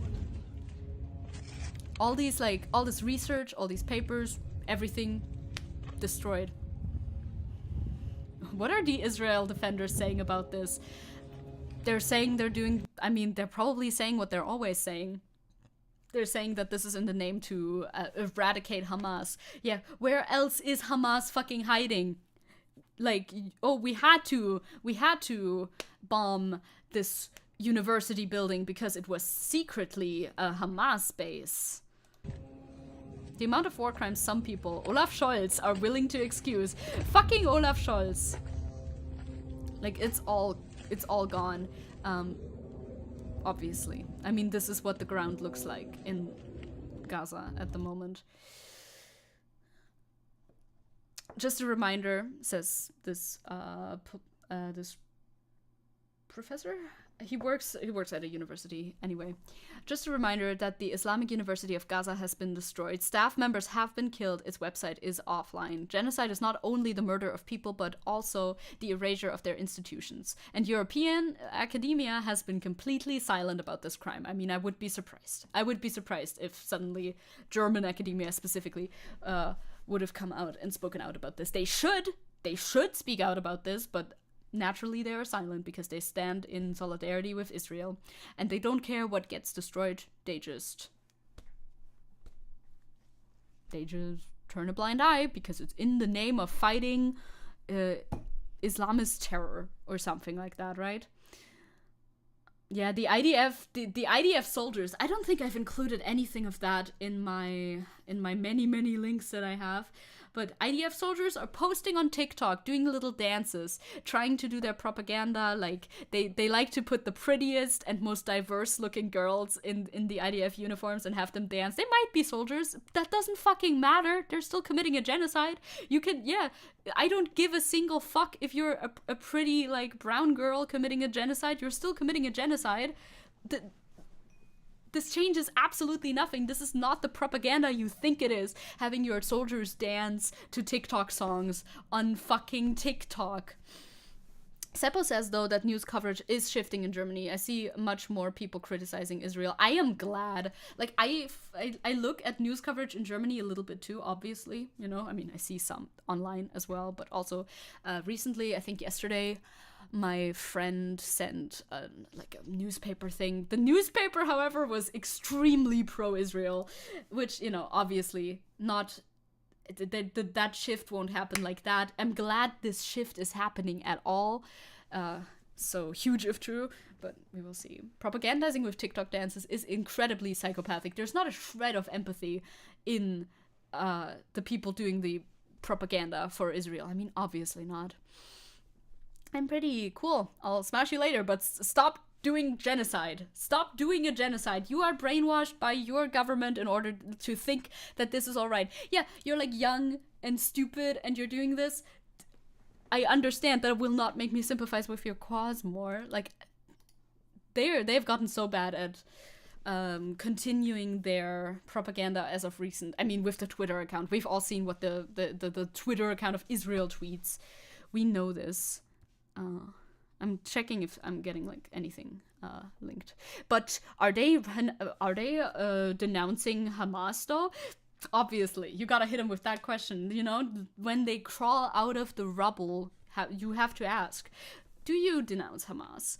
Aiden says, it makes it worse if you're dancing. Like, that's dancing about the charred bodies of literal children. Yes. I don't understand how they don't even get it. They used to be, I'm pretty sure they used to be good at propaganda, but they've fallen off majorly. Which, you know, good. The mask is slipping. It's great that people are being able to, like, see what's actually going on now, slowly but surely. But some people are still holding on to the belief that Israel is doing this in self-defense, which they are not. Here's another post from October 20th. Israel bombed the third oldest church in the world, murdering a few scores of Palestinians. For those of you still in denial of a genocide, we have community members with 30 to 40 relatives wiped out in Gaza. It's not just Muslims, it's everything and everyone Palestinian. I mean, bombing a church, I'm sure that's another war crime. There's subtitles on this video, by the way, if you're just listening. Israel acted like this because they felt superior, just because they were the chosen people. I mean, they are backed by the United States as well, and like, I'm sure there's a lot of profit for them if Palestinians didn't exist. It's like it's a profit margin question as well. And of course, yes, they do believe those that have moved there, they do believe to be the chosen people or something. Even though in the Jewish community, as I've explained before, a lot of them do not agree with the state of Israel, like, on principle to begin with, like, let alone the way that the state of Israel has been established right now, but also having the state of Israel established before the return of, like, the prophet or David or whoever, I'm not too intimately familiar, sorry, is actually not how, not how it was, like, said to supposedly be done. You watched Hell of a Buzz. Nice. Enjoy. Yeah, here you can, like, you can see somewhat. They only have so much light, right? These are some older pictures.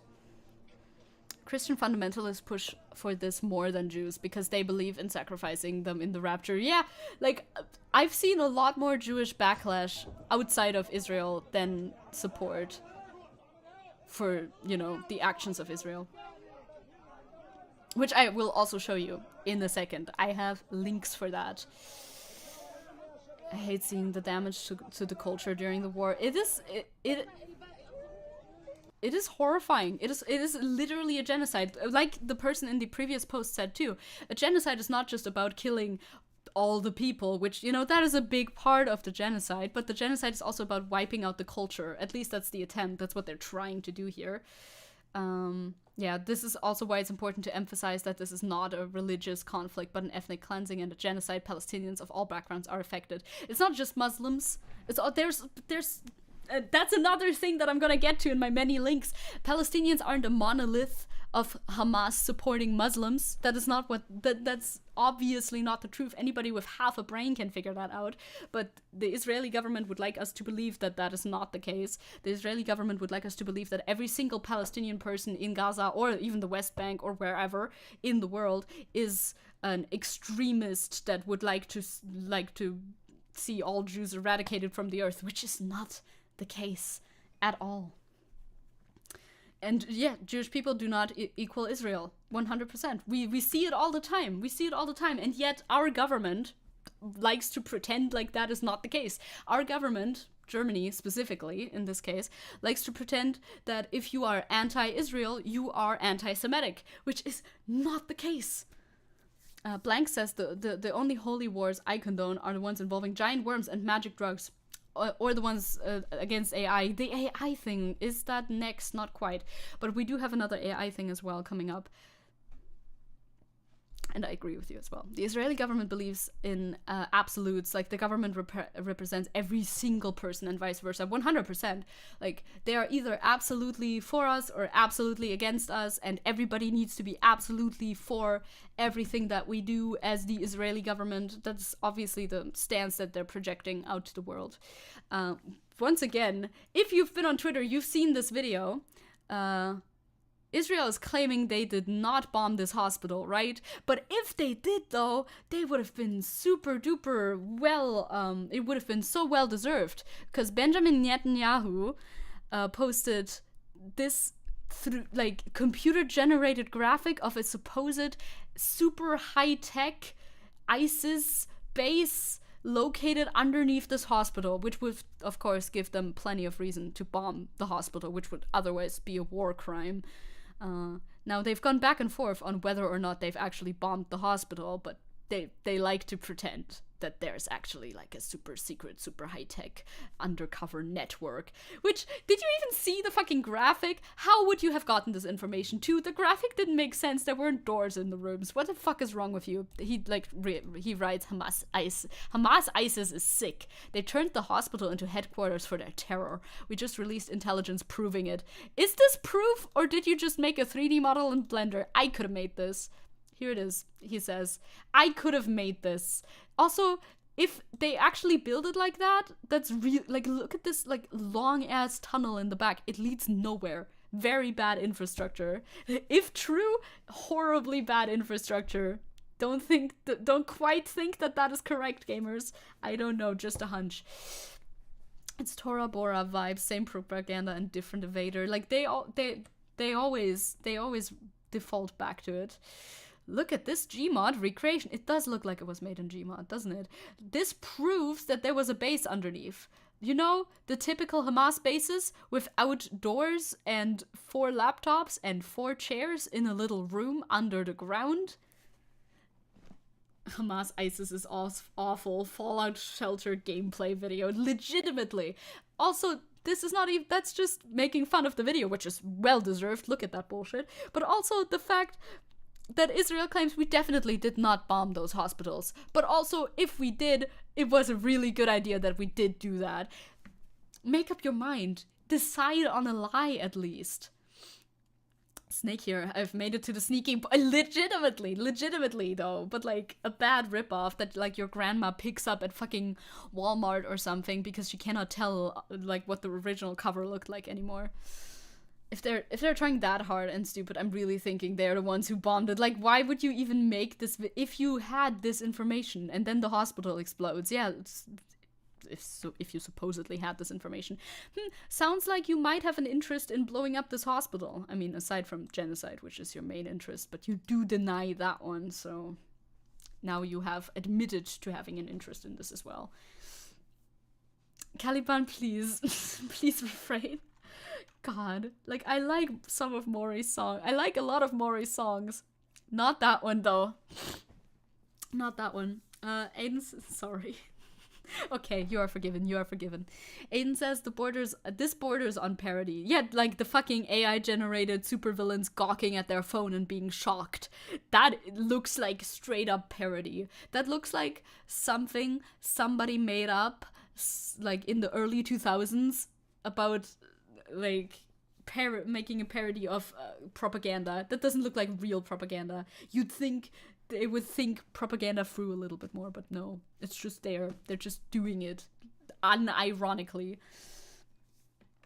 Nah, what Blank thinks, I think what really happened is that one of the Hamas guards obviously smoked next to one of those comical red barrels, and that's what must have happened, obviously. Right, the room with all the explosive barrels that everyone has in their undercover base. With the explosive barrels room. We're all intimately familiar with this. Another great example that we do in fact live in a clown world. It's looking pretty comical, but in a very sad way. We live in a fucking book or movie about a capitalist or fascist dystopia, and it was not written by like a good author. The author, like if reality got a little review on Goodreads, people would say, it was a bit on the nose. They were being a little bit on the nose with it. They could have been a bit subtler about it. Hi, Creepy. Hello. It's a late stream, so you can be here. Hi, gamer. So that is this section. This hostage video has been released recently.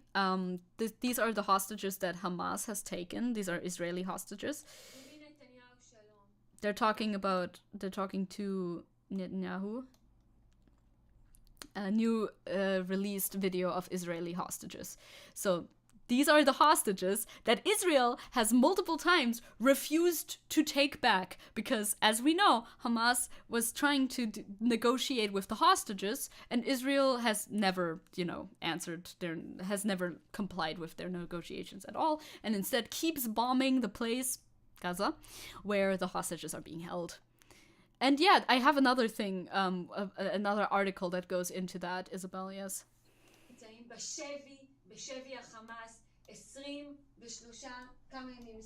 been 23 days. I mean, there's subtitles, right?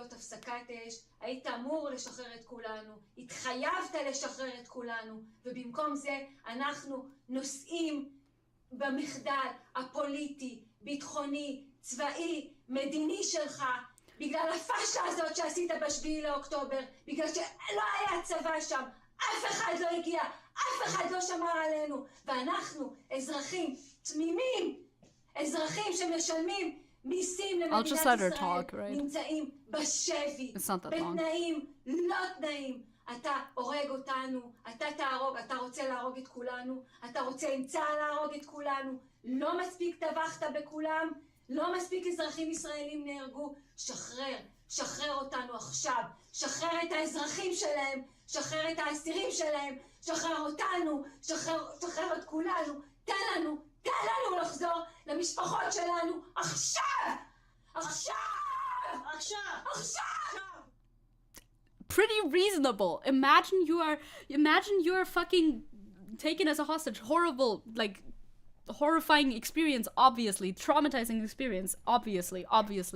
And your fucking government doesn't move towards peace. Your government doesn't move towards freeing you from the people that have taken you a hostage from your home or wherever. Your government does nothing but endanger you further. Your government shows a complete, like, lack of care for your own well-being whatsoever. Your government is acting in a way that makes it absolutely clear to you that they do not give a single shit if you live or die. Because they keep bombing the place where you're being held, and they're not even moving an inch towards negotiations in order to free you from where you're, like, at. I understand, like, the rage of this woman absolutely, completely. Those are some real emotions. Yeah, 100%. This might be a script or something, but, like, I understand what she's saying. Like, she has all the right to be mad at Netanyahu. 1,000,000%. I don't know if this is scripted or if this is just from, like, her heart or something, but either way, the message makes sense.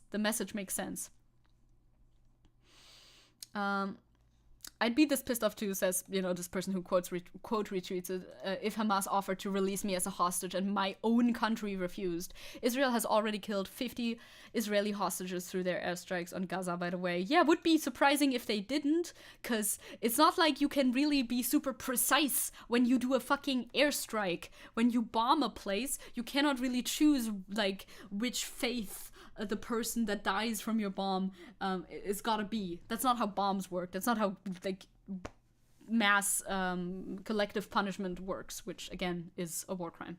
Like, there's emotion in there, obviously. Like, obviously you're going to be sick and tired and scared for your life if you're in Gaza as a hostage or as a person who's born there. Like, same situation, because they're all kind of hostages in Gaza because they can't fucking leave, aren't they? The problem with Israel is they mostly can be that precise. They just don't care. They could. Maybe they could if they wanted to, but not with the methods that they're choosing. I just read the bio of the person who reposted this, by the way, and okay, anyway, moving on. Yeah, modern weapons that Western countries Western countries have are very precise. Okay, I could see that. Yes, I could see them, right? Because modern warfare weapons, sounds like I'm talking about fucking Call of Duty. Actually insane. I cannot wrap my head around it. I don't know much about it. I can't, like, comprehend it, honestly. But they're wild. But they're not using those. Good source. Thank you, Crow. I just glanced over there. I'm like, that is not something I will read out loud in the context of this current situation. Thank you very much. It's Tenchi. He's back. I just got an ad for an exoskeleton on your YouTube homepage. We really do live in the future. It's true. So this is also a little bit older, but it fit in thematically very much. Tenchi, hello. Hi, little guy. Hi, little gamer. Welcome back. Fit in thematically very much.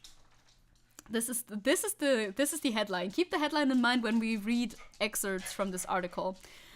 Just give me the gist of what happened in the headline. I'm very busy. Well, the headline might be a little bit misleading. Released hostage says, quote, I went through hell. At least that's what the headline will make you believe. Yocheved Lifshitz, an 85-year-old Israeli hostage released by Hamas, describes being kidnapped from her kibbutz by gunmen. So she talks about this in this article, which had the headline. Keep the headline in mind. Lifshitz said she was initially grouped together with 25 other people before her captors separated her into a smaller group with 4 other individuals from her kibbutz. She said that they slept on mattresses on the floor of the tunnels, ate the same food as the Hamas fighters, and received regular treatment from doctors during their incarceration. Quote, they really took care of the sanitary side of things so that we didn't get sick, Lifshitz added. Doesn't sound like the headline. Weird. It doesn't really sound like the headline. It's odd. Each of the 5 hostages in her group received their own doctor, and there was a paramedic present who supervised medication, she said. They were very generous to us, very kind. They kept us clean, Lifshitz said. They took care of every detail. There are a lot of women, and they know about feminine hygiene, and they took care of everything here. And you titled the article, "I Went Through Hell." I believe that a kidnapping, no matter how well you're treated, like a hostage situation, no matter how well you are treated, can still, like, it's still hell. Like, I do believe that very much. But it's a little bit disingenuous to put this as the headline when the rest of the article reads as follows. Absolute insane levels of journalistic malpractice here. Like, whoever approved that headline should be charged with a felony type of shit, says this person. Isabel says, "Oh, you're looking into FNAF suits. Okay, I will actually not read all of that out loud, then possibly. To not be too off topic. Hell is hell, no matter what."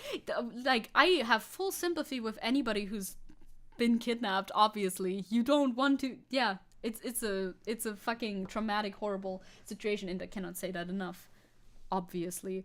But the sheer juxtaposition between the headline and the content of the article, when you know that most people only read headlines and not the actual article, it's irresponsible to put this in the headline when the actual statement is, like, so different.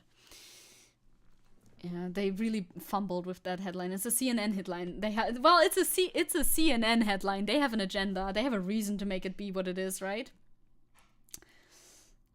And also the other side is bombing literally everything and using white phosphorus. Like, it might be hell because of Israel's actions as well, right?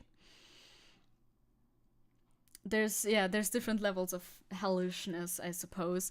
Isabel, are you okay? I'm glancing over at chat. I'm seeing your life goals. I'm concerned. I'm concerned, gamer. Please, gamer. Refrain, gamer. So that was those segments within the segment, big segment. Another discussion that I've seen a lot online is the discussion around protests going around saying, like, queers for Palestine. Is that a valid thing to claim? Is that not a valid thing to claim? Here we have a little video of a protest with a Palestinian flag being, like, attached to a queer flag, to, like, the rainbow flag, to something like that. And a person with cat ears holding it. No, the person who's holding it is someone else. Anyway, someone, researcher, lecturer, entrepreneur, and investor, said a combined LGBTQ plus Palestine flag in New York protest today. Why are so many queers for Palestine, but absolutely no queers in Palestine, says this doctor dude. It might surprise you, which is also what this person above said, it might surprise you to learn there is 100%, like, actually proven as well, queers in Palestine. Oh, hi, Warren. Why are you up? You should sleep. Queers in Palestine exist. Like they do anywhere around the world. Like they do absolutely anywhere around the world. And this is just... this is done in order to show our big group of people, which has already, you know, we are fighting for the rights of, you know, people within our group. We are also fighting for people who are not necessarily associated with our group specifically, but we're using the power of our group as a big force who can go out there and protest and pull big numbers in order to support this cause, right? That's what it is. This doctor can come to Palestine and get fucked to get this proven, because there is queer people in Palestine. This person also says the exact same thing. I can't sleep without me, of course, Warren, that makes sense. The idea that there's no queer people in Palestine is entirely false and is literal propaganda spread to try and make queer people turn against innocent people being murdered. Of course there are queer people in Palestine. There are queer people everywhere. That's just the nature of the thing. The nature of the thing being queer, they will be, in fact, everywhere. I've seen very moving posts from, I forget what the map, I forget what the app exactly was called. It was something about make the map queer, something like that. Make the map, something about the map and being queer, where basically people write anonymous entries, and they are placed as a little dot on the map, and you can, like, scroll around the map of the world in order to read entries from anonymous people stating, you know, whatever they want to get off their chest in relation to their queer identity, etc., etc. And I've seen a few very moving entries coming out of Palestine, and I would be inclined to believe that they are in fact real, because, surprise, these people, us, we exist all around the world. We will never stop further fucking the pride flag. Yes, it needs more stuff on it. Well, I mean, this is just a, I think this is a non-permanent edit to it. But yeah, it just needs to be like a big tapestry. I mean, it would be kind of cute, just a bit hard to produce, perhaps. Just tack everything on there. Queer people are, in fact, everywhere. You will find us under your grandmother's favorite tree stump. Look out, we are in your walls as well. We need a washed pride flag. Isabel, if you see something is amiss, you should take up the mantle and be the one to make sure that it exists now, no? If we can put more colors on the pride flag, we will. If we find a new color, we're the first ones who are going to put it on a flag, 100%. Also, Caliban says, demonic people not comprehending that people suffering inequalities can sympathize with other people who are living under repressive conditions, or in this case, being literally genocided. I know. Shocker. Absolute shocker. Who could have seen that one coming? Like, it makes a lot of sense if you have, like, the faintest idea of how empathy works. You don't even need to be able to feel it yourself. You can just understand how it works in order to see why this is happening. But people are still trying to turn the queer community against Palestine. Also, for what reason? Like, the percentage is not that strong, okay? Like, calm down. Calm down. Make the flag look like r/place. Exactly. That's the goal. That's the goal. That would be hard to discern. From a little bit further away, you would not be able to tell what the fuck that is. Israel is trying to utilize this talking point. It has been a couple of times, as we've seen. Again, I have like a quote retweet. Israel tweeting on the 29th of October, looking forward to seeing Hamas raise the rainbow flag across Gaza as a thanks for your solidarity. It was in reply to this specific post that we just looked at earlier as well. And this person retweeted by saying this when gay marriage isn't even legal in your country is crazy. Like, the amount of hypocrisy is staggering. They're saying just because the current government is in Palestine, or whatever like Hamas believes, should deter queer people from supporting Palestine. Right. It makes a lot of sense. It makes a lot of sense if you just turn off your brain and don't think about it too much. Hi, Angel. Hello. Aiden says, there's a queer person in my wall? Yes. Yes, there is. A new roommate unlocked. The color out of space from H.P. Lovecraft on the pride flag. Hell yeah. I'm in favor. I am in favor. I'm in favor. Make a digital flag constantly changing its colors and shapes. You need to bring, like, you need to have the, like, new technology where you can have, like, a screen that's, like, you know, soft like that.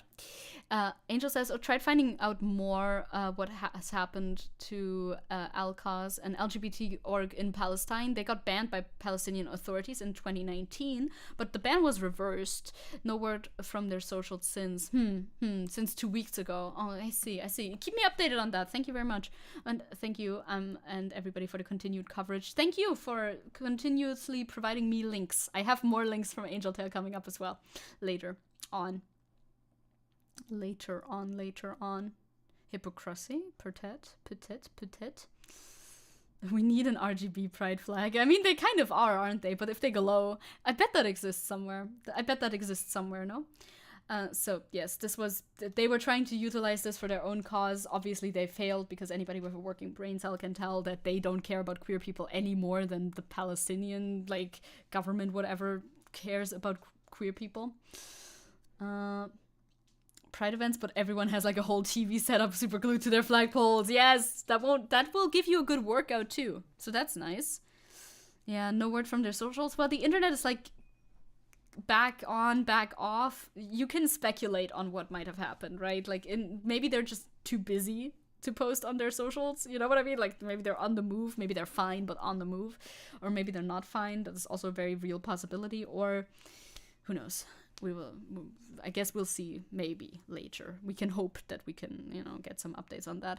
Another thing that has recently happened in regards to this whole conflict is an AI video has been produced in order to spread pro-Israel propaganda.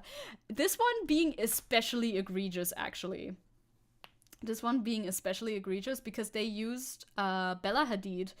This person posts this video saying, Bella Hadid stands with Israel. Sinwar didn't expect to get this surprise for his first birthday. We fixed it for Bella. See, I think this means that they're like not trying to hide that this is AI, but I'm not so sure. So this is an AI generated video. Bella Hadid. On October 7th, 2023, Israel faced the tragic attack by Hamas. I can't stay silent. I apologize for my past remarks. Now, I don't know what Bella Hadid's voice sounds like very much, aside from that opening line. That sounded very familiar, so I can't tell how accurate this is, but it looks fairly accurate. It looks like you could believe this. And yeah, that's why it's so disgusting, right?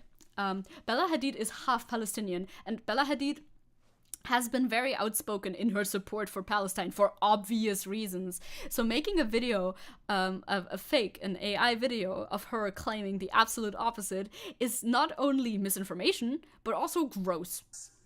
This tragedy has opened my eyes to the pain endured here, and I stand with Israel against terror. I've taken time to truly learn the historical context. Now, with a clearer understanding, I hope we can engage in constructive dialogue moving forward. Thank you. Hi, it's Bella. Yeah, she does speak very stilted, but like, it is definitely dystopian shit. Like, I could see how someone who, doesn't know what the fuck Bella Hadid is about might be led to believe this. This would be disinformation. This should be a crime. It might be a crime, no? Shouldn't it? So, we have a community node here. A second ago, the community node was in French when I looked at it first, but now it's in English again.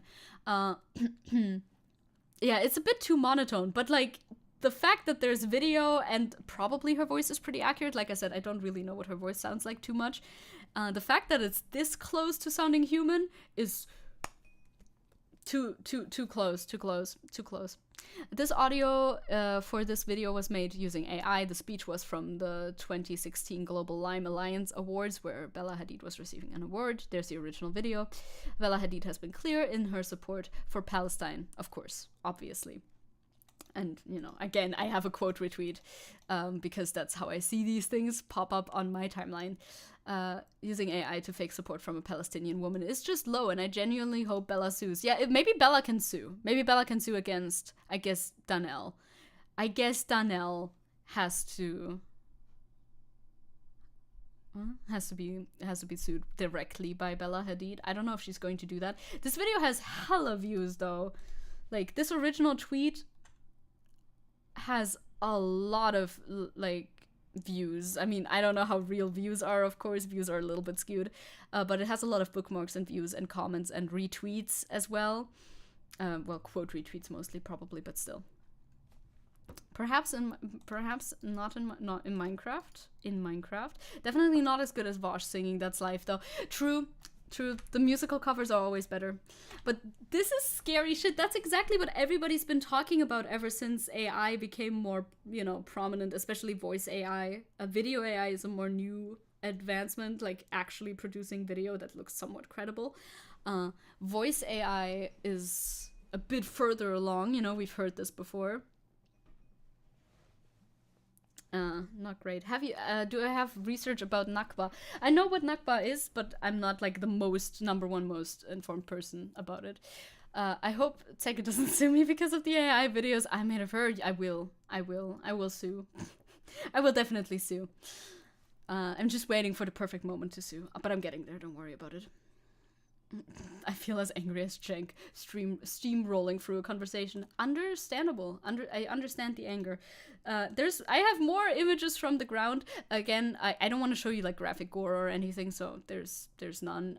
There's a little bit of like the child is injured in the next one, but it's also not gory, so I will let you know before that.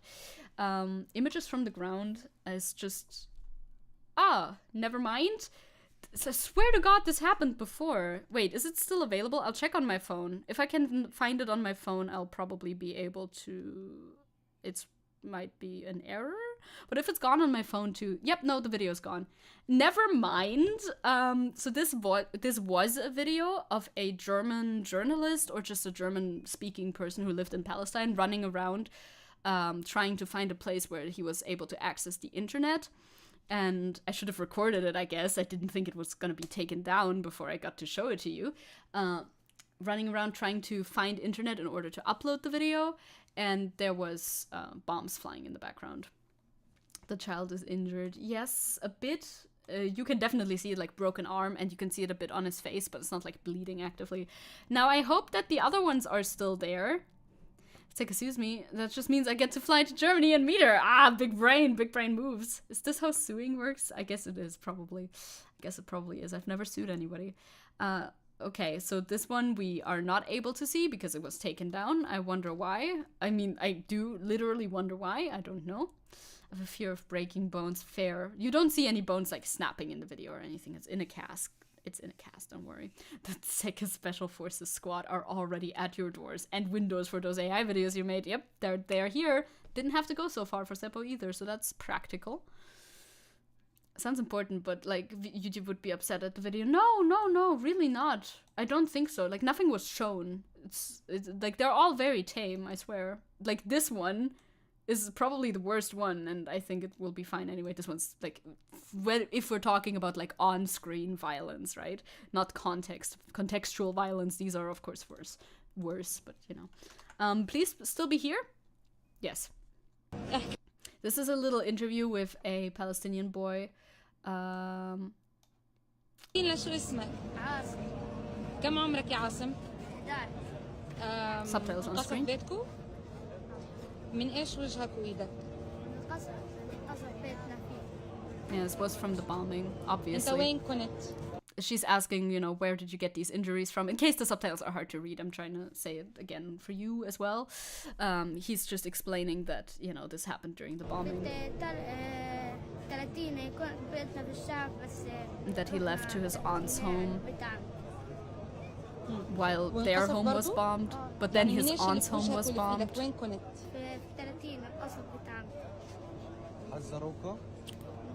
Then somebody asks, did they warn you? And he of course says no, there was no warning directly. Yeah, no one told you to evacuate, he says no. Did anyone get hurt? He says yes. Who? Mama and Baba, his papa, they were killed. He says yes.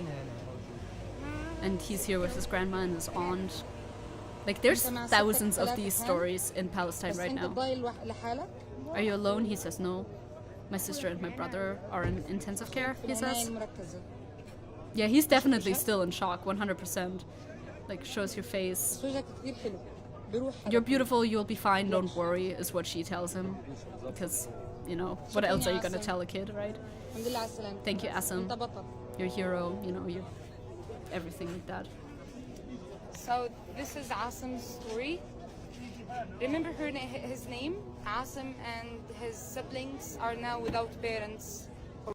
Yeah, they're just trying to, like, to get the word out, because that's all that you can do, right? You don't, it's hard enough to get images out from Gaza because, you know, obviously the Israeli government has cut off their internet multiple times, and they try to do so again and again, exactly for this reason. They don't want people to see this. They don't want to see people what is happening, like, firsthand in Gaza.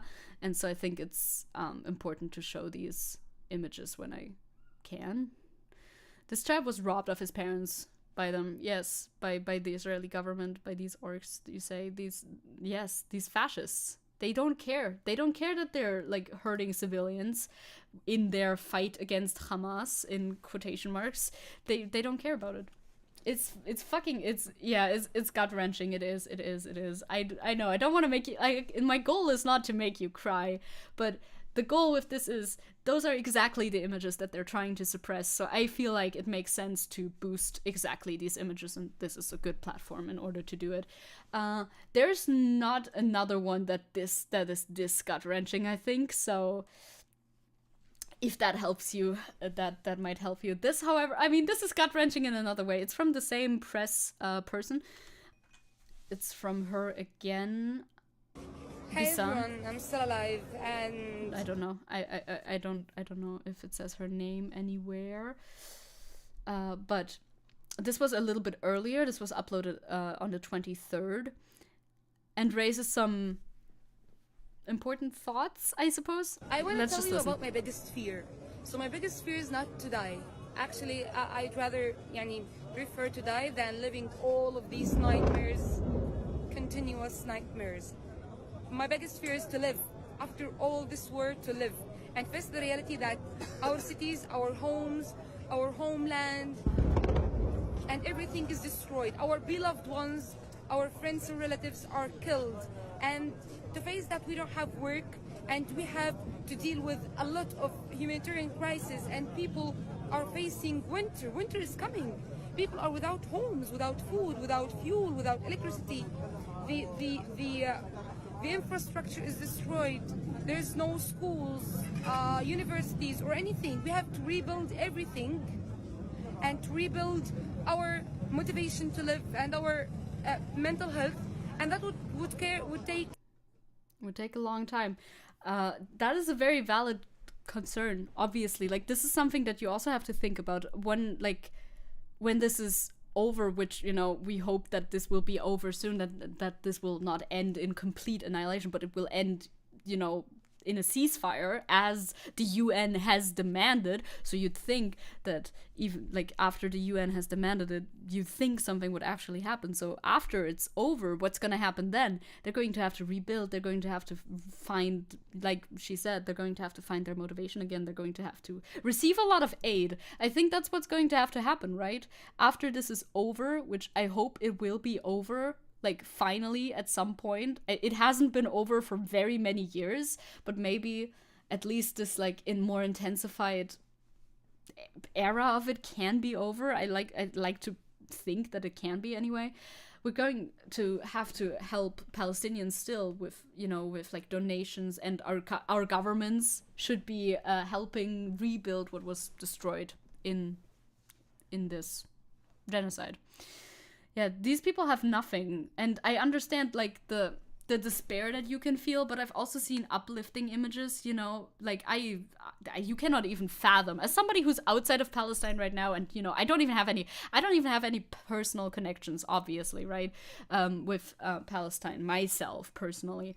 So as somebody like me, you cannot even imagine the kind of despair that you have to feel when your entire home, your entire like heritage, like home is destroyed without leaving anything behind. But I think that there is a way to be able to rebuild this and, you know, rebuild again from scratch. Humans have done it millions of times, right? It has happened over and over again, where people were displaced and there were horrible war crimes committed and horrible crimes against humanity committed against people, and they have been able to rebuild. And I would like to extend hope to anybody who's feeling hopeless right now. I don't know how much it means coming from me, but I would nonetheless like to extend hope towards those who feel quite hopeless right now, because it has happened before and it will happen again, that people are able to rebuild even after traumatic and horrific and indescribably horrible situations like this one, you know? Yeah, and it deserves to be repeated once again that Palestinians, like the Palestinian people, have done nothing to deserve this. Nothing at all. Like, there is nothing that could justify a genocide. And that is what's happening right now. And humans can prevail through many hardships, but we do need to also see how much it takes them to do so. It is incredibly hard. It is incredibly hard, but it's not impossible. These civilians didn't choose to be born in their country or for the country to be involved in this, yes, and for them and their loved ones to get murdered. This is extremely unfair. This is the world at its most unfair and cruel and like hopeless looking, but even then you're able to find hope, you know? It's the global solidarity that we need to be showing Palestinians right now. I've seen videos like that too, Adam. I've seen videos like that too. There's a lot of videos that are very hard to watch, that you can watch, and I think you also should watch to a certain degree. You know, that's something that's been going around. I will remove the fucking suggested off the TikTok, by the way, for a second. That's a sentiment going around on the internet as well. Don't look away, and I agree with that. Do not look away. You should be aware of the things that are happening in Palestine. If you're like if you're an unaffected party and you feel, of course, you see horrible things happening somewhere else in a different part of the world and you feel the urge to just remove yourself from that, I think you shouldn't. I think you shouldn't remove yourself from that. I think you should stay aware, but only insofar that you do not become completely immobilized with grief. You know, some people are very, like, faint, you know, I don't know how else to describe it. Some people are not very strong, I guess, and they're not able to handle a lot. And then you need to know how much you can take as a person as well.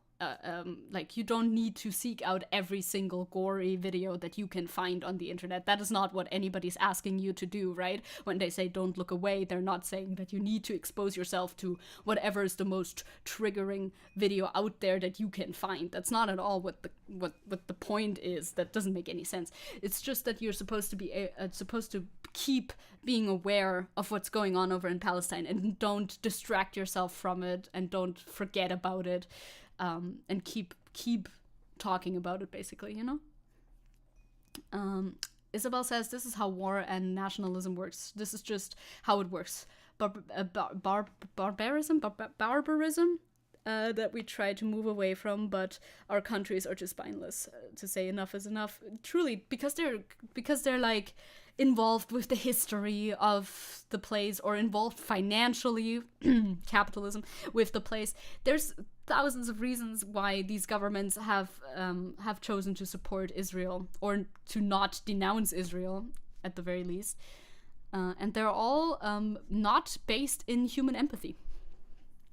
Creepy says, kind of thinking about the situation really made me realize about the Tomorrow's Pioneers case and how everything has been developed. What's that one about? Angel says, Solidarity have actually made several angry, toned poems. I'm trying to find a way of expressing this feeling that you feel, Angel, in about some spaces that you belong in. They're not talking about Palestine, and instead of just about being happy and all, and you're hesitant to post them in those spaces, but maybe soon. You'll find the right time, I think. You'll find the right time. Yeah, seeing this is important, but your mental health is as well. I think so too. I think you can do both. Like, I honestly think you can be aware of this issue that is going on right now. You can keep talking about this and not let this die down in the media, but also take care of your mental health. You don't have to do either or, I think. Yeah. Never forget.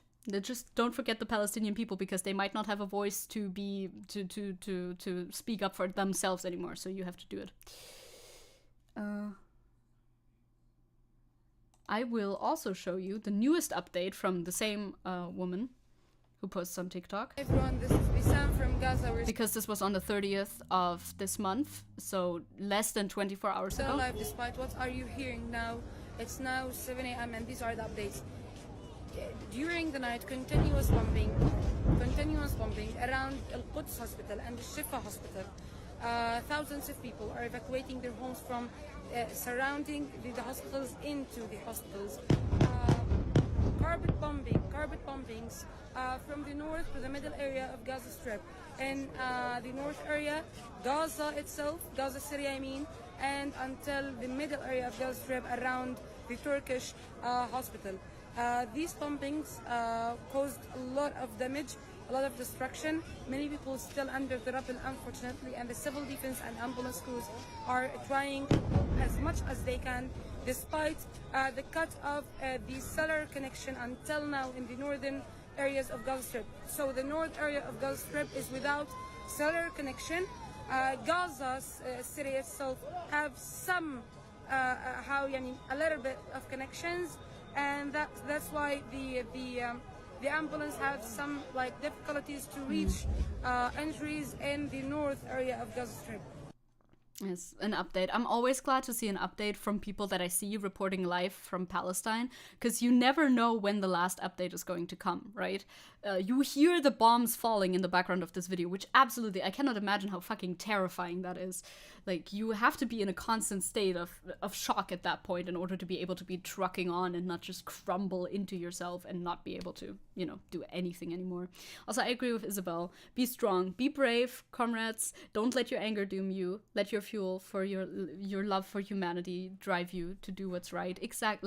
Solidarity help amongst people that can help each other, connect with your communities. If your governments won't do it, your communities have to do it, right? Right. I'm glad to just hear from the same people that I've seen before in these update videos, because like I said, you never know when the last time is going to be. Solidarity all around the globe, and we're gonna get into that. Support for Palestine and more is a huge segment coming up after the Germany segment that kind of goes out of Palestine, but then we go back into it as well again. It's a huge segment for a reason, because people are coming together in spite of their governments that are not doing anything. In spite of their governments, people are doing things. Now in Germany, though, I think we've talked about this before, but now it's more official.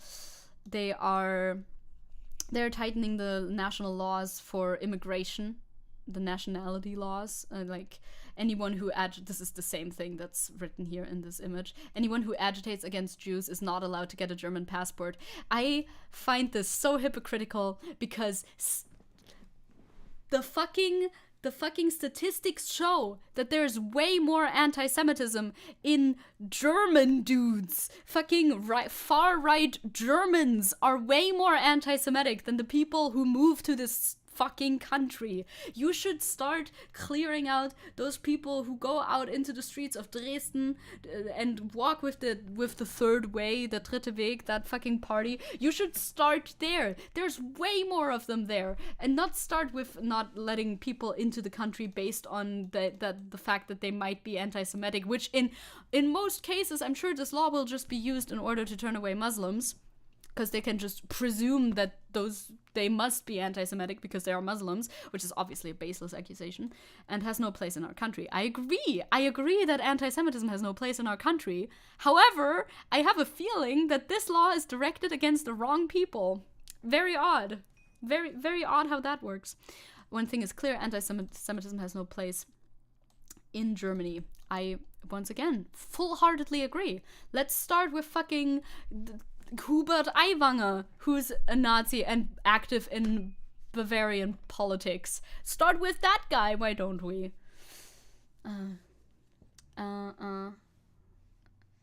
Oh, you're trying to ask someone, the person who made the reading kids stories raid on Twitch with the 25 streamers, which I will talk about, if it's a good idea to film like a signature campaign in the VTuber space, phrased in a way that sounds accessible but also clear in showing solidarity against occupation of Israel, etc.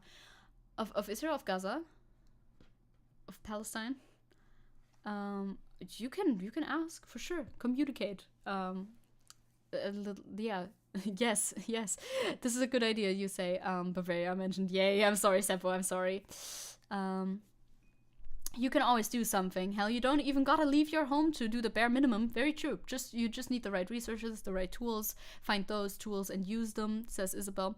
Don't say someone can do something. Say I can do something. You can do something. It's extremely true. You can always do something. You have more power than you think.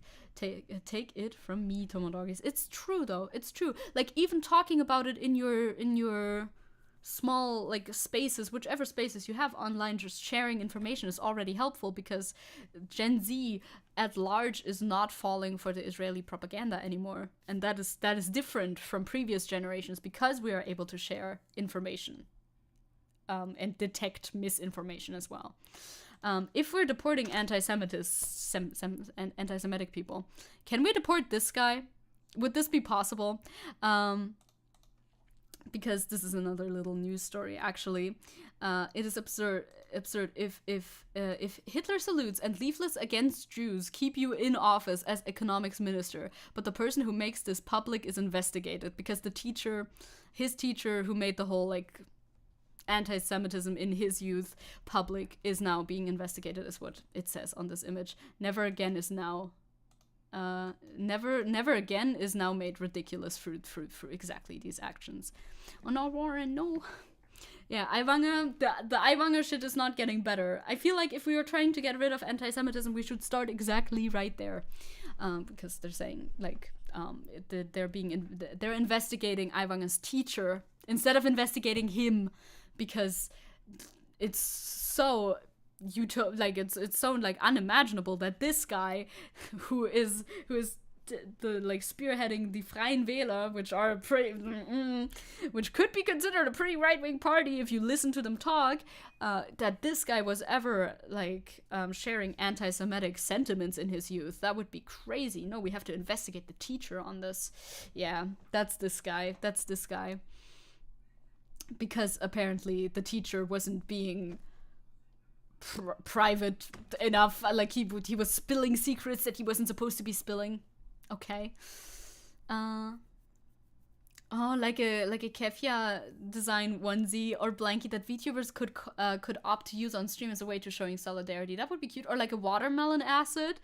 You could do something like that. Yeah, that's true. That would be a nice like non-verbal way of showing solidarity. I mean, of course, the like most mainstream VTubers would never use it, but maybe a lot of indies, and that would already be nice. So, you know, that's in regards to the proposed harsher laws on immigration. Is the stream frozen for you? I sure hope it's not frozen for everyone. My internet's good, so it's all good. Continuing on with this stream of criticism, I want and deserve to know if my representative is a fascist, right? You'd think that everybody would be able to agree on that one, but alas, it doesn't seem like it. Here, it's more criticism from the German press against Greta Thunberg for supporting Palestine, which she has done. The German press landscape is rotating because Greta shows solidarity with the civilian population in Gaza. It smells unpleasantly like that Fridays for Future and the entire climate justice movement are being delegitimized again, which, you know, they like to do that anyway, so I think they'll take up any opportunity to do just that. Good night, Type. Good night and good luck criticizing. Thank you. Thank you, Type. You got it. Sleep well. So the Der Spiegel, which I thought was like not a bad outlet, but alas, is writing headlines like anti-Semitism in the climate activism movement, the disturbing position that Greta Thunberg takes to Jews and Palestine is destroying the movement. She said free Palestine is what she said. And she said explicitly that she does not condone any anti-Semitism. Of course, they just gloss over it. The morals seem to be more important than climate activism, writes this guy in his article in this outlet, I would assume. I feel like the two don't stand in conflict whatsoever. I don't think freeing Palestine will be detrimental to climate activism. Just a thought. I feel like that Palestine is not the biggest offender when it comes to fucking climate crimes. Just a thought, though. This is the article, by the way. And well, this is a link to the article, or this is a link to a different article, because I didn't find the original one, and I saw this one as well. I don't know if this one's super pertinent, but this is another person criticizing Greta Thunberg again, as always. Climate activism is morally right, so I understand that statement. So I don't understand that statement. Yeah, I was like, what? I don't understand that statement. Yeah, it's like, what? Like, how are these two in juxtaposition? Why are you putting these two up against each other? How does that make any sense? This is a different climate activist, a German climate activist, is criticizing Greta Thunberg for her climate activism. We live in a society where saying, I don't want more people to die, makes you a controversial figure. Legitimately that. The German climate activist Luisa Neubauer has criticized the stance of Fridays for Future International on the Middle East conflict. With regards to controversial postings by founder Greta Thunberg, Neubauer told Zeit magazine, I'm disappointed that Greta Thunberg has not yet said anything concrete about the Jewish victims of the massacre on October 7th. I'm pretty sure she was pretty concrete about condemning anti-Semitism, but I think she even said, like, she talked about civilian deaths in general, I think, but whatever, Luisa, whatever. In the past, she had found the Swede to be extraordinarily reflective and far-sighted. The experience of the past few days are all the more painful. Feeling disappointed that your friend thinks innocent people shouldn't be genocided. What a person you have to be. What a person you have to be. The morals that lead you to support climate activism will most likely lead you to support Palestine. They're not just compatible, they're intertwined. I would like to think so too. Yeah, the state of Israel's anti-Jewish, anti-Palestinian monster that will never take accountability for its outbursts. It sure seems like it. Fridays for Future International accused Western media of brainwashing. Yeah, they are running their propaganda campaign day in, day out. At least they have been. The background to the criticism in recent posts on the Instagram account of the International Fridays for Future movement. You can see the post here. You can't. They just explain what the movement is. That's okay too. There was talk of a genocide against Palestinians and an apartheid system in Israel. No way! Western media was also accused of brainwashing to get people to side with Israel. Thunberg had also shared a photo on her Instagram profile that showed her holding a sign that read, "Stand with Gaza." Several voices accused Thunberg and her movement of anti-Semitism. The German branch of Fridays for Future distanced itself. I saw that as well. Again, no backbones, typical German take, typical German L these days. Neubauer said, opinions do not justify anti-Semitism. You are imagining this. There is no anti-Semitism. It is not here. The fucking quotation marks around genocide make my blood boil too, though. Yeah, also I don't know. I haven't read about that. I don't know about that, but you say they funded it. I wouldn't be surprised. It often happens like that with America too. Like they fund their biggest enemies through like multiple levels, you know what I mean? Luisa says, if I could have foreseen that such statements would be shared on the International Fridays for Future account without consultation, without fact-checking, then we would have identified ourselves more clearly in advance. Yeah, good for you, huh? It is obvious that there are different opinions when it comes to Israel and Palestine, but that doesn't justify anti-Semitism or disinformation. What disinformation? What disinformation? Tell me about the disinformation. Tell me your real information. And the fact that it exists surprised me. I didn't see that coming, admittedly, admitted the prominent climate activist. You know what, Luisa? Luisa, weißt du was? Fact-checking fucking what? Going there and looking at the corpses and the rubble? Like, they're there. Like, what facts, right? They're literally out there. The facts are there. The facts don't support your claim. Like, what type of made-up facts are you talking about? The German Fridays for Future activists now have to clarify with whom we can still find a working basis based on shared values.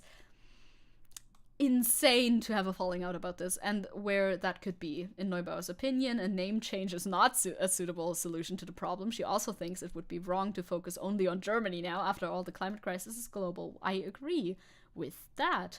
Because the German group is distancing itself from the global network, joint campaigns would have to be paused. This is a big step that has never happened before, Fridays for Future Germany told the DPA news agent. Yeah, shouldn't happen either. Shouldn't be happening either, I think, very much. I can't believe that the entire, like, so many German leftists are so brainwormed about Israel. It boggles my mind. Yeah, typical imperialism, fucking imperialism. Fund a boogeyman and use it to make you look like saints when in reality you're under another ghoul of a different type. It's true, though. It's true. The author of the Instagram post seemed a little bit nuts, to be honest, and has Hausarrest for several Grüne organizations. Oh, I see. Okay, the global, like the global post. But then she talks. Luisa talks about Greta Thunberg a lot, which Greta did not say anything too offensive. So pulling it back to her is just a wrong way of talking about it. Then Siska says, while standing ankle deep in melted icebergs saturated with dead seabirds. Oh wait, look upon the destruction of the people saying you brought this upon yourself while standing ankle deep in melted icebergs saturated with dead seabirds because you brought this on yourself. You know, Luisa, yeah, that's exactly the same type of logic reapplied. Yes, it's like, oh, if the Palestinian people have brought their fate upon themselves, in quotation marks. If that is what you believe, then you also have brought climate change upon yourself. Yeah. Fucking infighting again. It's infighting again. The left is, at least in Germany, the left is very split about this issue, and I would love us to stop being split about these fucking issues all the time. Just agree with me, I'm right. Please, thank you. The people sabotaging climate activism are them. What? What crap? What do you mean by it's okay? Maybe it made more sense if I would have read it when I just said it. But yes. Another thing that goes hand in hand with the climate activism, it doesn't really go hand in hand with Palestine at all, but I just saw it and I wanted to fit it in somewhere, and I wasn't quite sure where I was going to fit it in because I wanted to show you this. Again, there's a content warning here. There's violence against climate activists taking place in this video, and it looks pretty violent. There's like no blood or anything, but it looks pretty bad, so I wanted to tell you before we watch it. Also, Caliban says, also Neubauer is part of the Grüne, and I think official party sentiment is still about solidarity with Israel, if I'm not mistaken. Correct me if I'm wrong, Seppo. I mean, it probably is. I don't know. Is there any party, like any big German party that's openly pro-Palestine? I don't know. Shame I can't do much for Germany being an American, but but I can certainly tell American leftists about it. It's a small amount, but it's my obligation. I mean, yeah, there's not much you can do, that's true, but like knowing about how weirdly skewed the German government is in regards to all of this is the good start, I suppose. So again, this video is not Palestine related, but I wanted to segue into this nonetheless. Again, content warning. This one's kind of gnarly. No one dies, but this one's kind of gnarly. But it's German. During a protest by the last generation, letzte Generation, at the Kanzleramt, an activist was smeared with paint on her face by a suspected plainclothes police officer. Well, yeah, civilian clothes. You can say that. The police in Berlin denied it, but we were shown an ID card. So I suppose he is a police officer. Also, with that headline, I think the being smeared with paint on her face is not the worst thing that happens in this video, but that's just me. So they're doing graffiti at like this building, right? It is the Kanzleramt, so it's like an important building, but they're not armed. They're just doing graffiti. And that's the police, obviously. Again, content warning. Yeah, this is the guy. This is the guy who came here in order to just beat some teenagers up. Like, legitimately, this guy came running with his fucking stupid ass backpack just in order to beat up teenagers. Like, that is unnecessary. That is 1,000,000% unnecessary. He fucking suplexes these people. And like the way that he twists his arms around, if that doesn't result in a broken bone or something, I would be surprised. Yeah, and there he smeared paint into her face right there as well. Like that was obviously on purpose. They're teenagers for sure. They're like early 20s, late teens. And this video goes on a bit. Let's one more minute? Almost.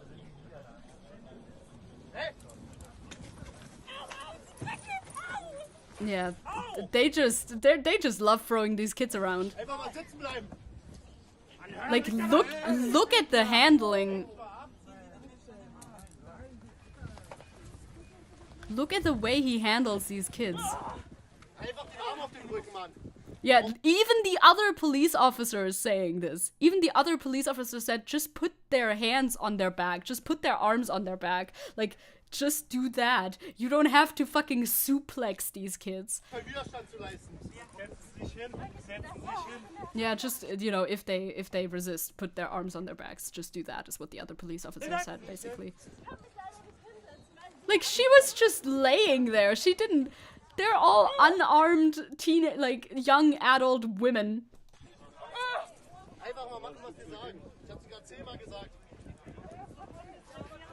Okay, maybe the cop was actually not talking to his fellow cop. Maybe he was talking to her, and that makes it worse again. Maybe he was like, "Oh, just put your arm on your back, then you're not gonna get suplexed by this random dude who just came running in, not in uniform, by the way, so you don't know who that is. That he didn't show you that he was a police officer. There's no reason that you think you should comply with this random ass weirdo who just suplexed you and smeared paint in your face."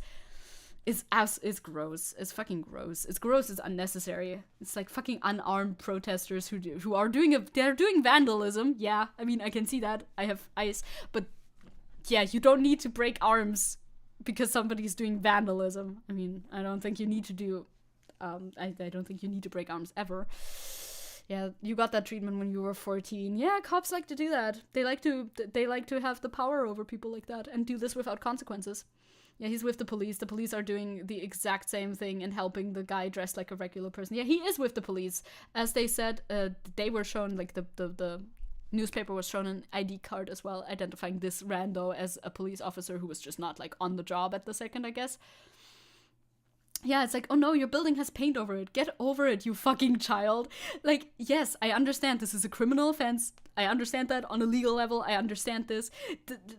This justifies in your mind, like, breaking somebody's arm or twisting, like, somebody's shoulder out of its socket, because, like, the way you're manhandling these like, people who are obviously weaker than you and also not armed or anything, that justifies it for you? Okay, sure, you fucking funny little guy.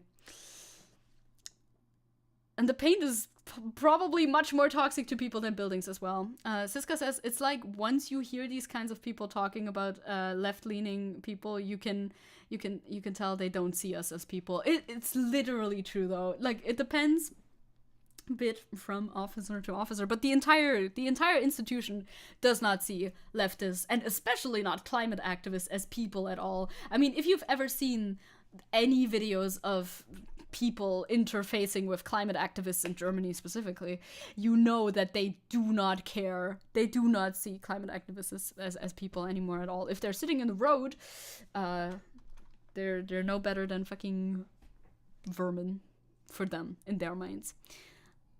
I'm a window into the German politics for Americans. Thank you. Oh, Isabel, it's very sweet. It's very sweet.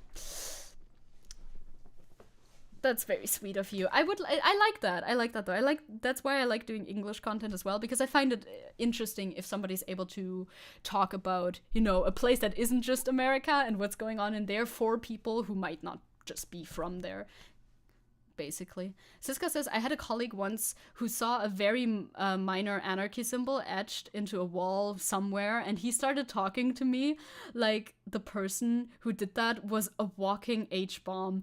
That is insane. That is unhinged behavior. Like, who thinks like that? You have to be brainwashed on some level in order to be this outraged by something so little. Thank you, Crow. Thank you, Crow and Isabel today on the compliments train. I appreciate it. Okay, we want to get through. We want to go through the support for Palestine that I've seen. Not as much commentary for most of these. Some of these, yes. I don't know if I'll watch both of the videos, though that might be a little bit long.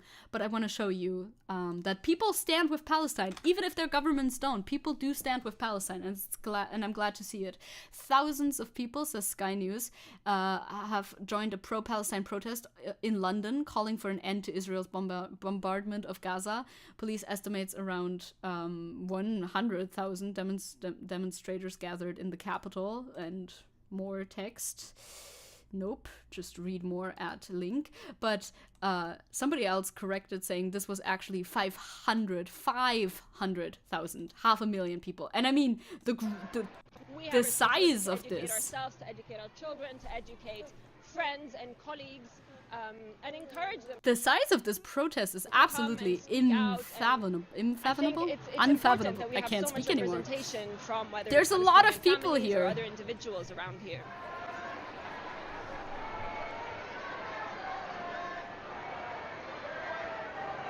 Thank you, Isabel. That's really, like, honestly, that is very, very, very nice to hear and think about sometimes. Maybe Zecke's relevance is pretty much one of the few VTubers with a clear eye on stuff that matters, with like a socialist anarchist lens, being that can be exhausting for you. It's fine. I'm doing good, thank you. In German, I'm German and appreciate not only info about my own country politics, but from all over the world, right? It's like nice. It's nice to hear about other parts of the world as well. I mean, I have so many blind spots, but you know, that's why you gotta have multiple many content creators all around the world who talk about their their more local political situation. That's why it's informative, right? Never forget what you're fighting for, sis. Aw, so much positivity in chat right now. Maybe being seen as the voice of VTube lefts would be cool. That would be nice. Wouldn't that be the goal? So important. So maybe encourage other people to do the same in solidarity, if that makes sense. Yeah, that I know what you mean. Like other people, like content creators like Vosh, for example, have also inspired me to make leftist content. So obviously, it's a chain reaction. Cross-cultural VTuber leftists, let's go. Yeah, I wouldn't know much about international politics without you and Vosh second. Aww. Look at all that positivity. Like, technically, I think about that sometimes, but you forget about it sometimes too, right? If you're a content creator, you forget that your words have meaning sometimes, on a, like, smaller level, of course, but you know what I mean, like, generally. You forget how important this, how like useful this can actually be. See, it's a huge protest. Humanitarian aid, saving what's left of the population, whether it's the children's in the hospitals. Hospitals are running without fuels. You have children's in incubators. Doctors are operating without anesthesia. I mean, it's a priority, 100%, let alone obviously the water and food crisis at the moment. I think it's important to also state, you know, we're professionals. I think typically in people's mindset, there's a certain type of people that protest, but we're professionals, and I know a lot of professionals who have come here as well. This is an issue not just for, you know, a certain class of people or people in certain industries. We're professionals, and it matters to us just as much as anyone else. Yes, well said. It's so inspiring to see so many people stand up and speak out about this, because, you know, Palestine has been under siege from Israel for a very long time, right? But right now, everybody, like, the world seems to be waking up to it, and that is nice. Yes, we'll make bread tube, like bread tube, but with virtual bread instead. That's what we'll do. Also, Jewish people are protesting for Palestine. You've seen this around if you've been around on the internet. NYPD, you're a bit loud, thank you. NYPD have come to disperse the crowd and silence our voices, but we're only getting louder. We will not rest until we get a ceasefire, safe returns of hostages, and an end to the siege on Gaza. Countless lives are at stake, and it's just like it's Jewish people in New York protesting for Palestine. This was posted on October 28th, and as this person points out, it's such a powerful statement of these Jewish organizers to be demonstrating on Shabbat. We will not rest in this context means the situation is so dire it requires breaking one of our most holy commandments. Like, that's moving, isn't it? That is very, very moving. That's very, very, very moving.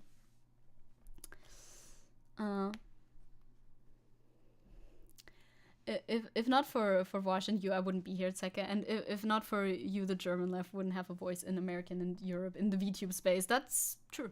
That is true. That is true. Thank you very much for saying it, though. Warms my heart, my dead little heart. It's being warmed. Like, these Jews are the bravest people, because there was arrests at this protest as well. Like, a giant group of Jewish people being arrested for speaking out against the genocide happening against genocide happening. Isn't that fucking ironic? Hundreds of arrests in Grand Central Station. They are arresting Jewish people and even rabbis who dare speak out about a genocide using their name as an excuse.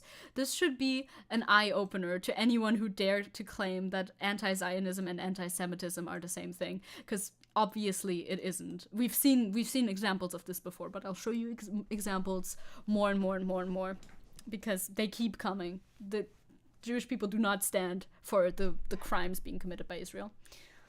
Aw, looks, even Seppo said something wholesome. What the fuck?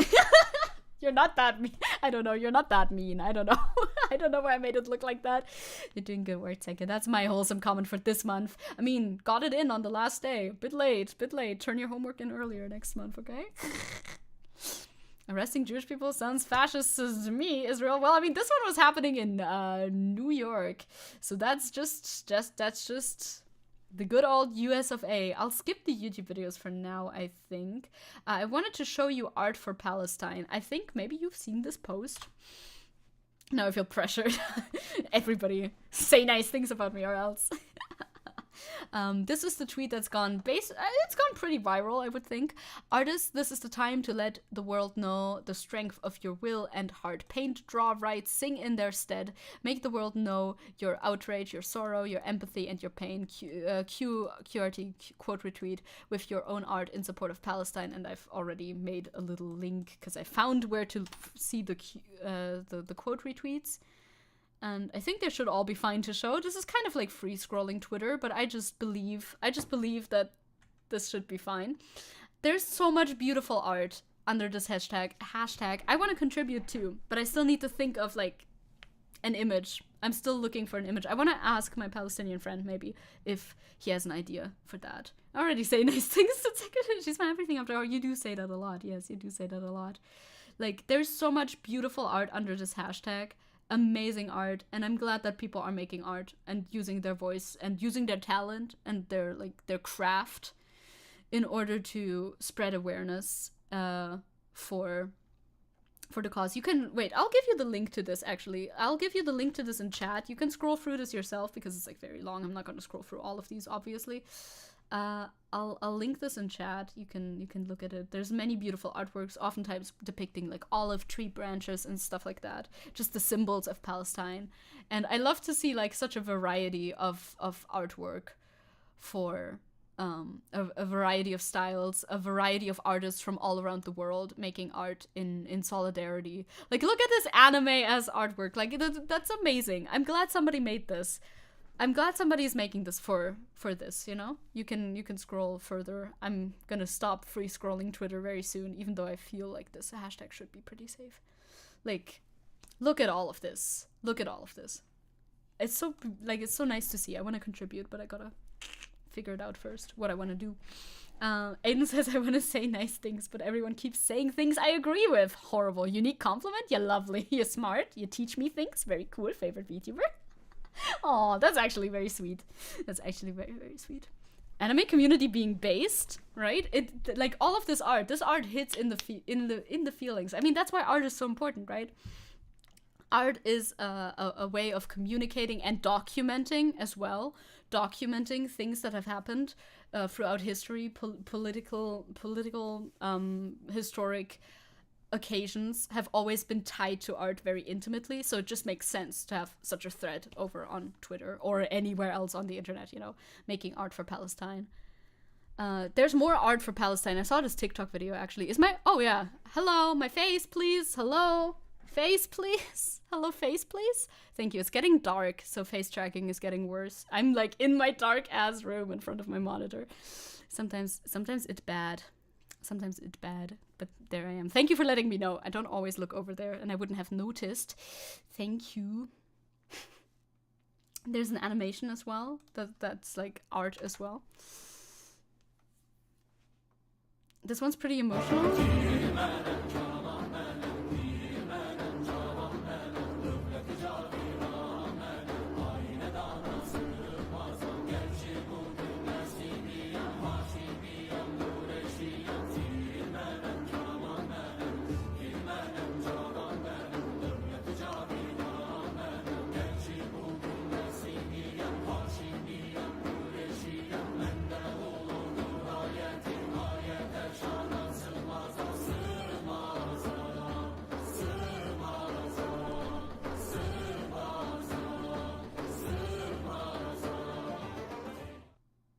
Somebody made this whole animation for in solidarity with the Palestinian people. Rip StreamWad. Do you think it's too copyrighted? Maybe it's fine. Don't worry.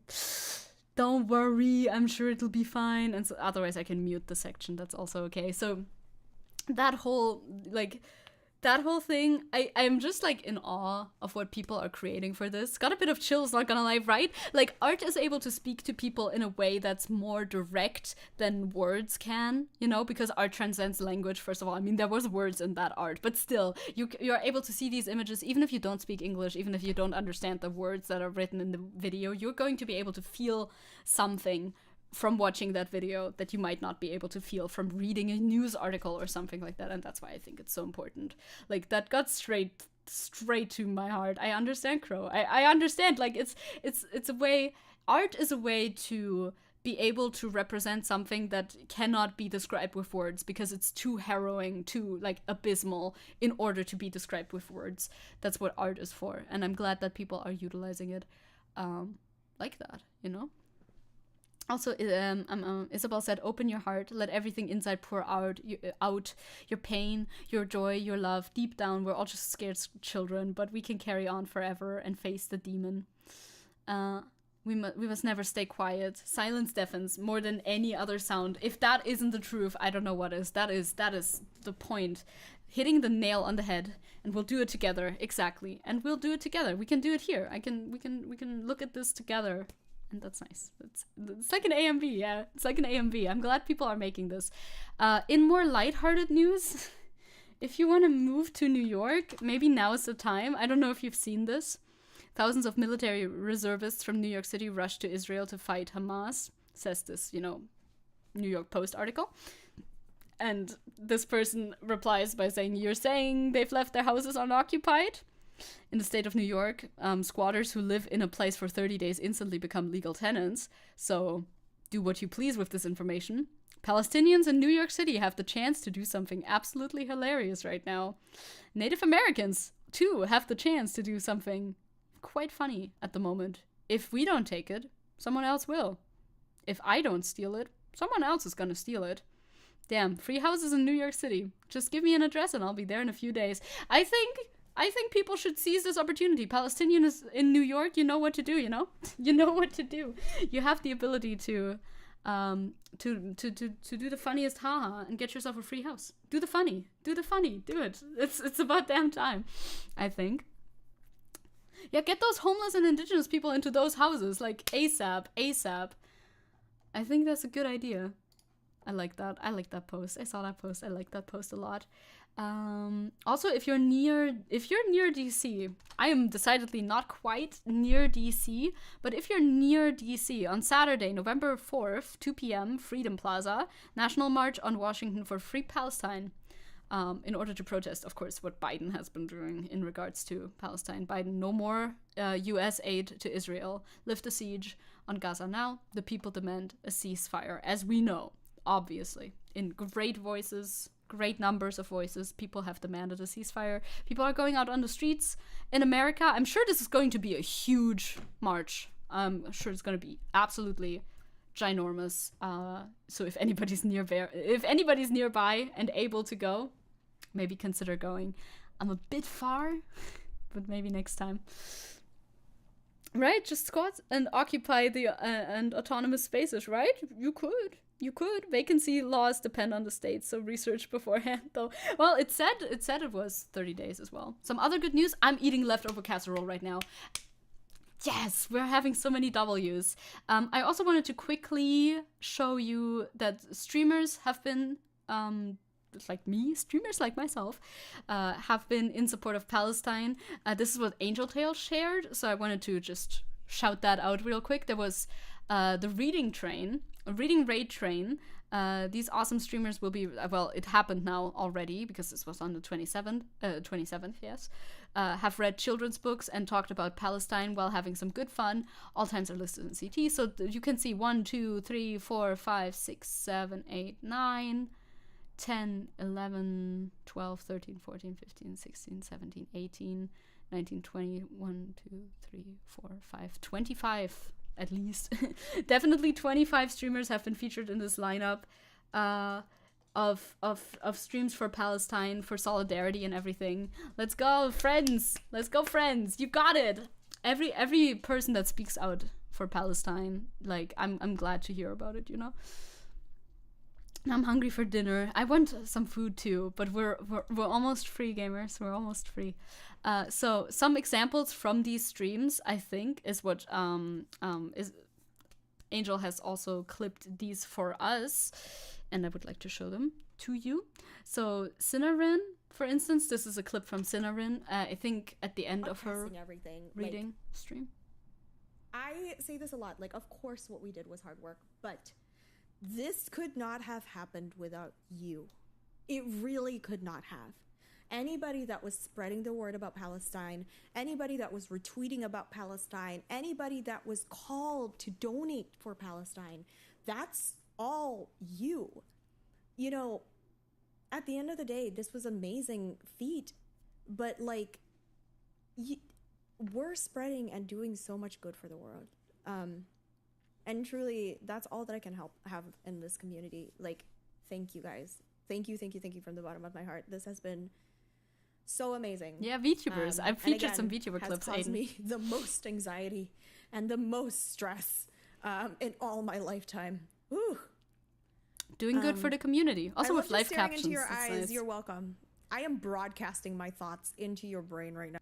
Via the eyes, straight up via the eyes. Like, this is one Twitch streaming VTuber who participated, and there's more, and I want to just shout them out. Like, I'm glad that you do what you do, even if you never see this. I'm glad that you do what you do. You know. But yeah, thank you everybody for showing up for. Just oh, sorry, my clips are always in like more time speed because that's how I clip things on Twitch. Thank you everybody for showing up for just educating yourself. Talking about this and creating community where we can like support each other through like tragedies like this. And yeah, this is Hanao Shikama. Yeah, because that's important, right? Like, the solution for these kind of issues is not to self-care and isolation, right? It's to care for each other in a community. That's what I'm saying. That's what I'm saying. Just yes, to care for each other. And that's how we get through things like this. But yeah, thank you everybody. Yeah. Yes, that's what I'm saying. That's what I'm saying.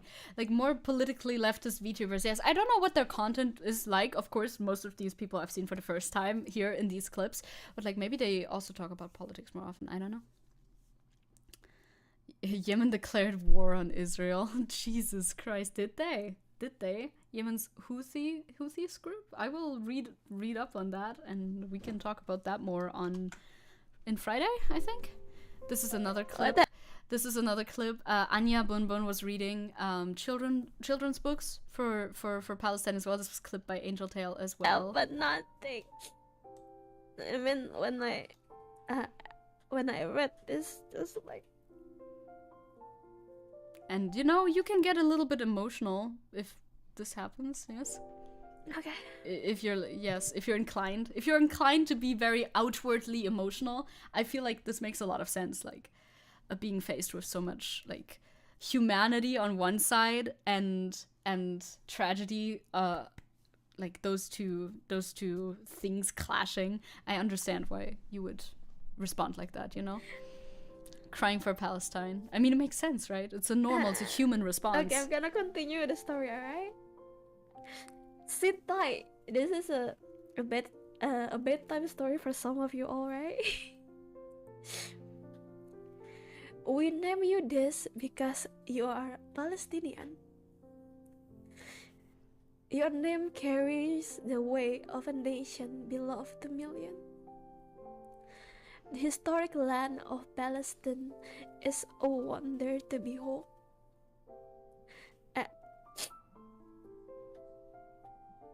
Yeah, I agree with Isabel. Like, it's okay to cry. Like, and anybody who says this is disingenuous doesn't understand humans, I think.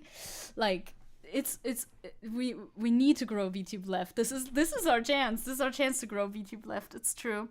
Like, and if anybody claims like crying on stream is disingenuous, especially when talking about stuff like this subject specifically, it depends what you cry about.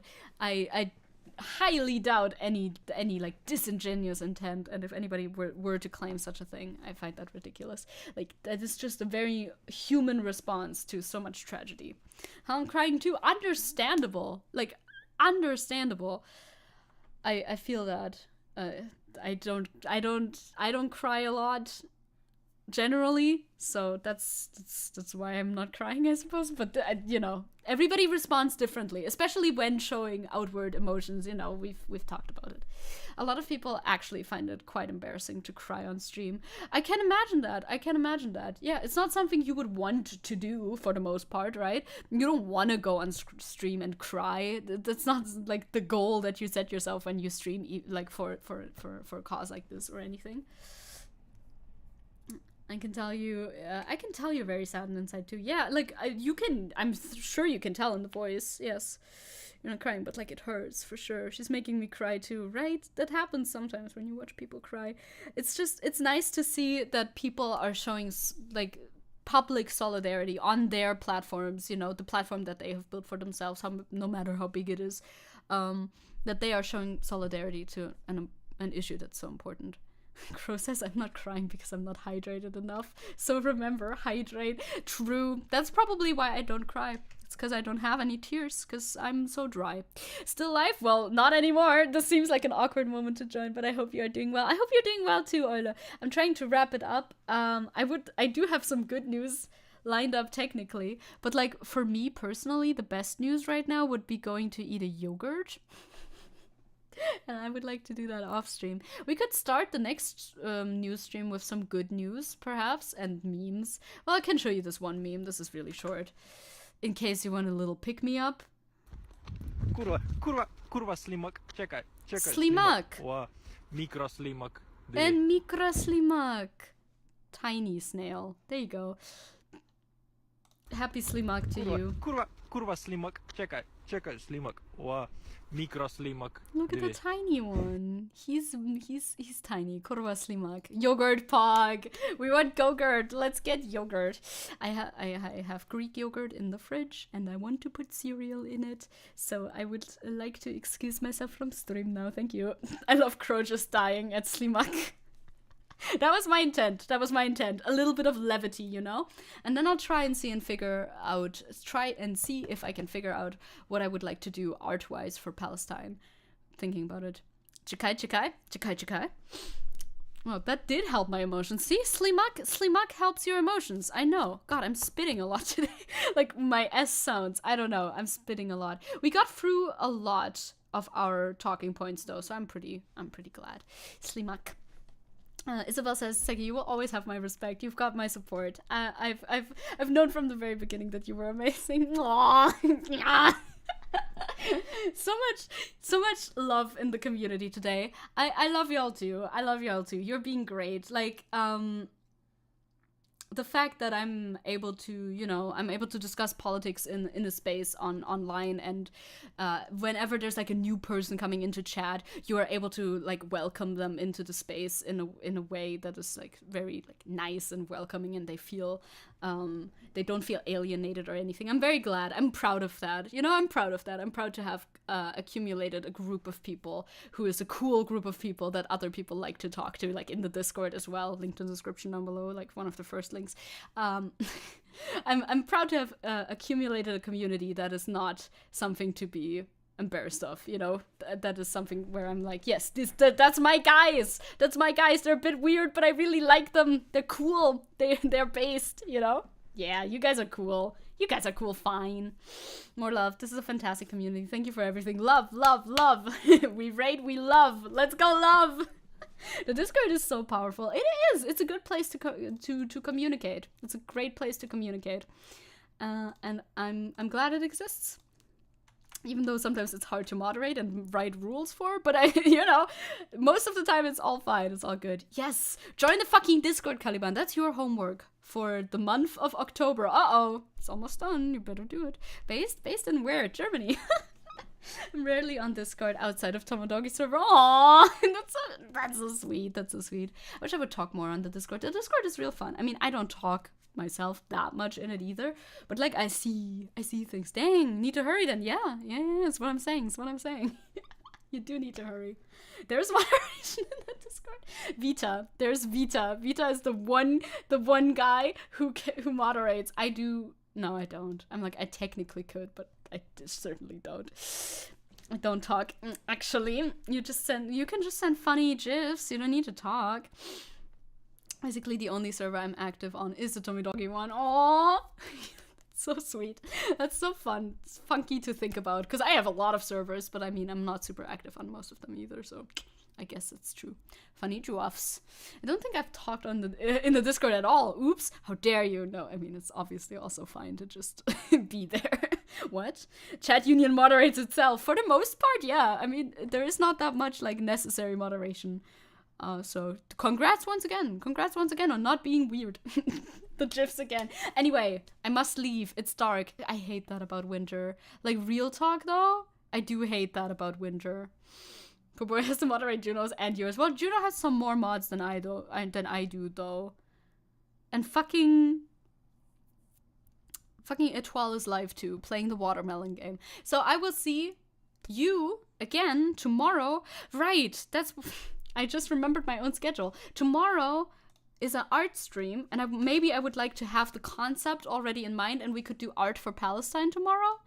I would like to do that on stream, actually. I just wrote art stream because I wasn't sure what I was gonna do yet, 100%. But if I could do like a Palestine inspired art piece, I would like to do that tomorrow on stream. Suika Zecke when? I think I would get too addicted. I'm a bit afraid. I think that's tomorrow, unless I'm messing something up. So, I will see you then. I will eat my yogurt now and pet my boy and not get addicted to the watermelon game. Excited for art stream. Let's go. Have a great day, everyone. Stay strong. Stay cool. Solidarity. Love y'all. And you're very cool. Goodbye, everyone.